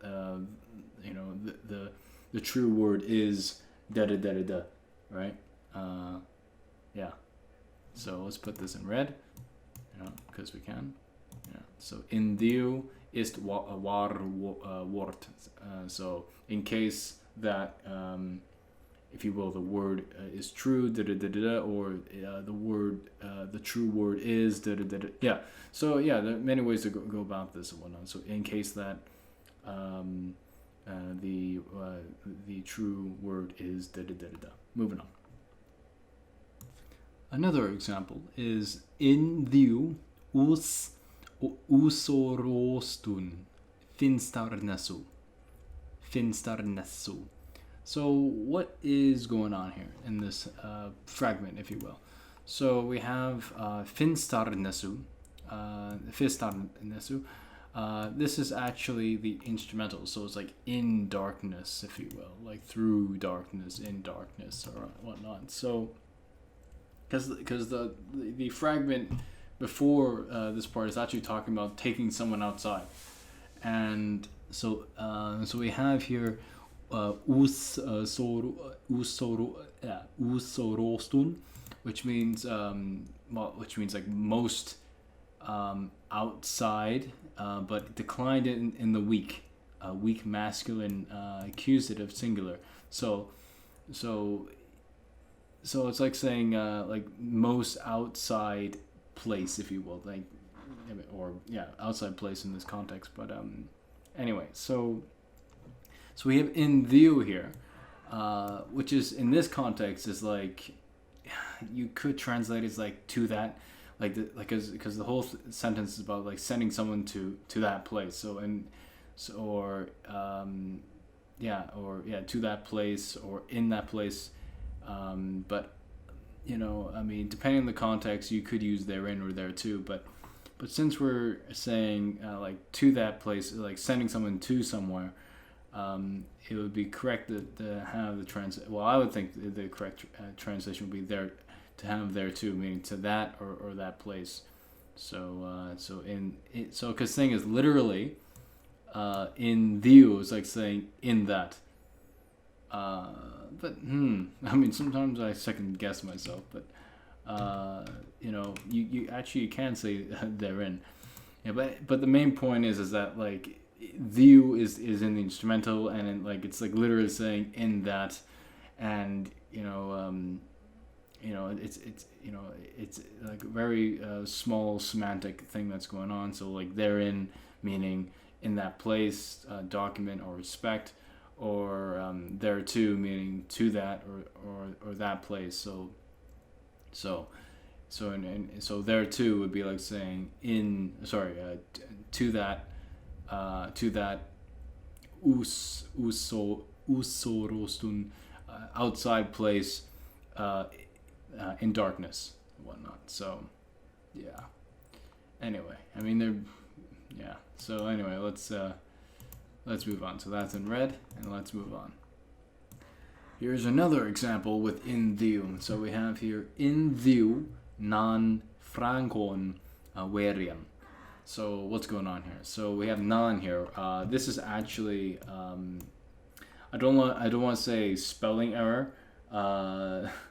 If like lack of a better term, spelling error, but like essentially because you know the people writing back then as do today, people make mistakes and whatnot, or leave out words and things like that, or just so this is really in none, but in the text itself it's none. So like it's the accusative masculine singular, so it's like meaning him, right? So in view non frankon verian. So in case that him Franks to defend. So to translate this a little more easier to understand would be in case that Franks to defend him. Yeah, because this is in the accusative, right? So yeah, so in view in this context is used to mean in case that. So let's put that in red. Yeah, let's move on. Here's another preposition, and it's sa diu, and this means with the intention, or literally you could translate this as like to that, all right, but meaning with the intention. So we have our sentence here, fragment, if you will. So mak hukkan sa diu. So so mak hukkan sa diu. So the translation here, well, that I did is so can, well, he, the personal pronoun is omitted here. So can he, to think of with the intention, or if you will, to think of with the intention. Or another way to translate this a little more efficiently would be like saying he can think with the intention, so he can with the intention think of, right? That's another way of translating it. But like, again, a literal translation of tsa diu would be like saying like to that, but with the meaning of with the intention. So mak huk kan tsa diu. So can he, to think of to that. That's a more literal translation. But anyway, so let's make this red because tsa diu. All right, let's move on. So with this preposition of be, we have behu, and hu, or hu, is actually a contracted form, if you will, of hu, but this is contracted together. We drop the w, and so we have behu. Behu means why, wherefore, from what cause, and so we have our example here of behu. Ni virdit diu salba for covid wedar drihund befenningon. So why, quote unquote, it not becomes the ointment, or that ointment sells against 300 pennies. All right, so this is a very literal translation, quite clunky, but the point is that behu here is meaning why, from what cause, or depending on the context, wherefore. So that's the main thing to bear in mind. All right, so let's move on. Here we have the preposition with after. So after diu, and depending on how it's used, it can mean after that. Well, a literal translation is after that, but used in terms of like time sequence, like one thing after another. Or if you will, it could also mean accordingly, like something that's there, like with consistency, if you will. After that, so after diu, after that, if you will. So with our sentence here, after diu sie innan erhiengun. After diu sie innan erhiengun. So after that, they hung him, or they him hung. This is in the accusative masculine singular. This is in the third person past. So they hung him. Well, in this context, we're talking about biblical stuff. So they crucified him. But the literal translation is that a more literal translation is like they hung him. So and here after diu is used in terms of sequence. After that, da da da da da. All right. So let's move on. Here we have the preposition of widar, and widar means against. So widar diu, it literally means against that or opposite that. So in this, but you can translate it in a more easier way to understand. It's like saying by the way, or alternatively, but by the way in terms of like an alternative, like different approach, like in this way, or in that way, if you will. So against that, so this is something that's opposite to what is previously proposed and whatnot. So widar diu, and this is a sentence that I created. So widar diu ya, or ya. Hang on, I need to make that long. So, ja, mich hungrig. So, by the way, yes, I am hungry. So, so a literal way to translate this, like against that,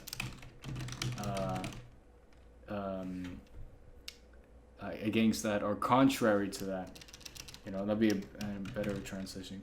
Contrary to that, contrary. That'd be a way of translating that. Contrary to that. So without ado, can mean by the way. Alternatively, contrary to that, or in another way. Or alternatively, otherwise. That's another way of nicely translating that. Otherwise, depending on the context though. So, but like just imagine in your head of a literal translation of a literal translation of against that, or opposite that. So, hang on, let me just bring this upward. Yeah, there we go. So against that, contrary to that, or by the way, or in another way. Alternatively, or so against that, or however you want to word it, but the point is it's against that. Okay, and let's make this red. So we have our instrumental definite article. We got widar, and I pretty much overdid this, but let's move on. Adverbial instrumental. So in this context, we're going to talk about instrumental, but used adverbially, but this in the context of time. So time when, on this day, on this night, on this year, on this such and such, on this, So think of time and on this, right? So let's move on. So here's our example from Old High German. We have heute, it's a modern word. It comes from Old High German heute, which is actually a contracted form of huiotagu. Both of these are actually in the instrumental. So huio is the instrumental of huas. So the instrumental. So it's like if you were to use a preposition, it's like for what cause, whatnot. Again, the instrumental is like the means, the manner, like how something is done, but in the case of in the instrumental for a word like huas, meaning what, it's like saying, well, what means? So it's like why, like manner, like what's the means, material manner, material manner means an instrument is the instrumental. So huiu is that, and tagu is in the instrumental. So let's make this red. So we got our instrumentals here. So in the context of time, we have you're more likely to see hiutu. So we got hiu tagu, which means on this day. I put an asterisk there because that's an older usage. Who knows? It may precede the time of Old High German, but I put that asterisk there just in case. But who knows? But I guess one would have to really intimately look at the Old High German text. Anyway, but then we have heute, which means today, so on this day, or if you will, today. Ich singu, I sing. I created the sentence. I'm just using this. So anyway, so this is I'll put this all in red. It's the instrumental used adverbially. All right, let's move on.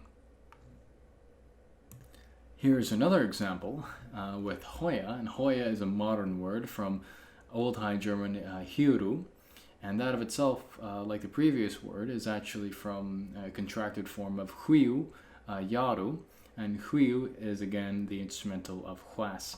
So with our made-up example here that I wrote, huiu, yaru, so on this year, or hiuru, this year, ich segalu. So in this year I sail, on this year I sail.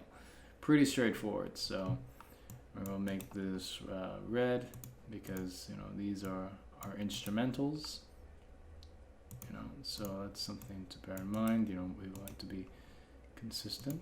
So make this all red. So on this year, right? So let's move right on. Here we have a translation straight from Old English into Old High German. So we have sumo tagu, where these are both in the instrumental. So it's kind of like saying on this or on the certain or one day. You know, like you would have to see this in action and you know to understand the context, right? So sumo tagu, that's like yeah, depending on this used, yeah, so it's like on this day, on this one day, on this certain day, or on the certain day, or on the one day. Yeah, so again, you know, the instrumental is how something is done and whatnot. So yeah, moving on. So here's another translation straight from Old English into Old High German. So we have Dio Sibunten Tagu. Alright, so what's in the instrumental? So we have tagu, this is in the instrumental, so is Dio, this is in the instrumental, while Sibunten, Dio Sibunten Tagu, Sibunten is in the dative, masculine, singular, in the weak declension. So, and this is so, altogether, it's like saying on the seventh day. On the seventh day. Alright, so that's in the instrumental, this is in the instrumental, pretty straightforward. Moving on. Here we have huelihu, huelihu, yaru, and these are both in the instrumental, so let's make them both red, and this is like saying on each year, huelihu, yaru, on each year. Moving on. So with this sentence, wort stuntu ir huob, this is straight from Old English into Old High German. So word at this time /hour /now uplifted.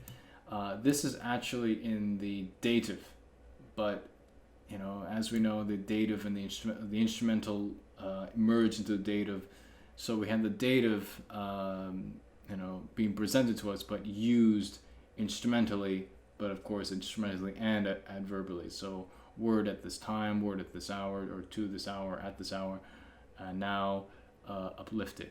So that's yeah. So that is that. Yeah. So wort stuntu ir huob. Yeah. Moving on. Here we have the instrumental used adverbially, but in the context of number of times. So, you know, he did this 3 times, he did that 5 times, but here we have sechan stuntum, so 16 times. So what is in the instrumental here? Well, the instrumental is, well, it's actually in the dative, well, on the surface, it's the plural dative, but it's used instrumentally and also instrumentally and verbally here, so that's something to bear in mind. So number of times, stuntum, plural dative, so we have our example here, 16 times, and sechan, that's a bit of a mouthful already, so 16 times our dative, sorry, our instrumental here, but on the surface dative, because instrumental merged with dative. So yeah, pretty straightforward. Moving on. Similar to our on the 7th day example, we have you know, the adverbial instrumental expressing the way or the direction. So on the same way or through the same way, through direction or whatnot. So Diu sama lichen wegu. So what is in the instrumental? Wegu is in the instrumental. This is in the singular dative masculine, and this is in the instrumental. So it's like it's like saying the. So on the same way, through the same way, so yeah, because again, the instrumental is how something is done.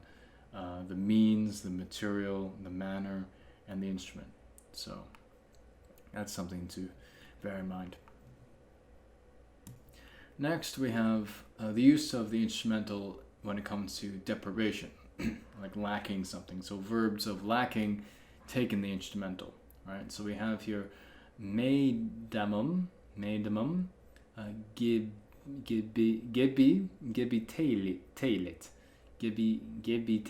So we have here deprived, deprived in treasures. Deprived of what? What by what? Or in the manner, in what way is so and so deprived? Well, deprived in treasures, treasures here, and this is in the plural dative, but acting instrumentally. All right, put that in red. All right, so let's move on. Here is our second example of echtim benam. So he in goods took away. So so he in goods took away. Yeah. So what is in the instrumental? It is echtim.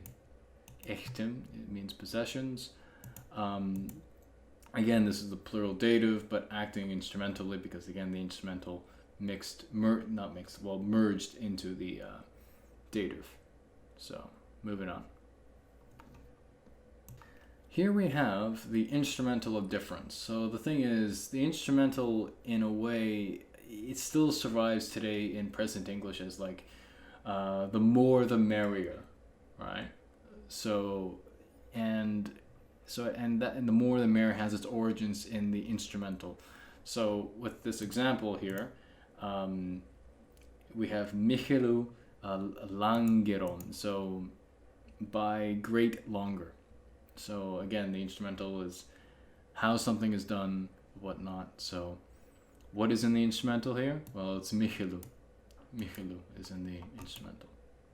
Yeah. So yeah, it's by great longer or like great longer. Yeah. Again, one needs to look at the fuller context, but this is taking the fragment in isolation and whatnot. So yeah, like what is like we have this thing that's longer, but in what way? Longer, again, the instrumental is the means, the manner, the material, so great. So this is our adjective in the instrumental. Moving on. Here's another example of Waron sie Dio baldiron. So they were they the boulder, or they were the boulder. So what is in the instrumental here? Well, it's Dio.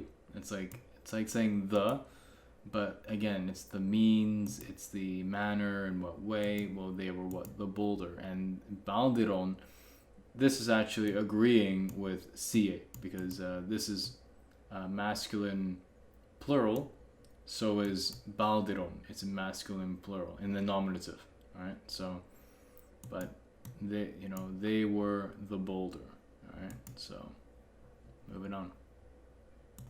Here we have Diu tiur lichor. So this is more the more dearly. So this is like taking an adjective and then applying a comparative, putting that into the comparative. So it's like saying dearly, but dearly, but more dearly. Yeah, it's not just, so it's more dearly. Yeah, more dearly. And what is in the instrumental here? It's Diu. So again, it's like what I was saying earlier about like how we say today in English, the more the merrier. This is an example of that. So the more dearly. The more dearly. Yeah. Moving on. Finally, we have strangera alem them ergitanem. Yeah, so what's going on here? So stronger, all the previously done. Okay, so how do we unpack this? So the thing is, with strangera, because this is taken from a longer sentence, this is actually in the nominative. Excuse me, nominative singular in the neuter, because the subject of the sentence is in the neuter. So is this. So stronger, all them previously done. So again, the instrumental is how something is done, the means, the manner, and whatnot. So what is in the instrumental in this case? Well, it's all of these right here. So we got alem, them. These are all in the plural dative, but acting instrumentally. So stronger, stronger in what way? Stronger, all them previously done. Well, that's one way of translating. I mean, because this means before, getan. Getan is a past participle, and am is the plural dative. So stronger in what way, in what manner. So all the previously done. So yeah, that's pretty much it. And that's it for this video. Thank you for watching, and be sure to subscribe if you're new. And if you really like the channel, please become a patron at my Patreon page down below. Thanks for watching. Bye-bye.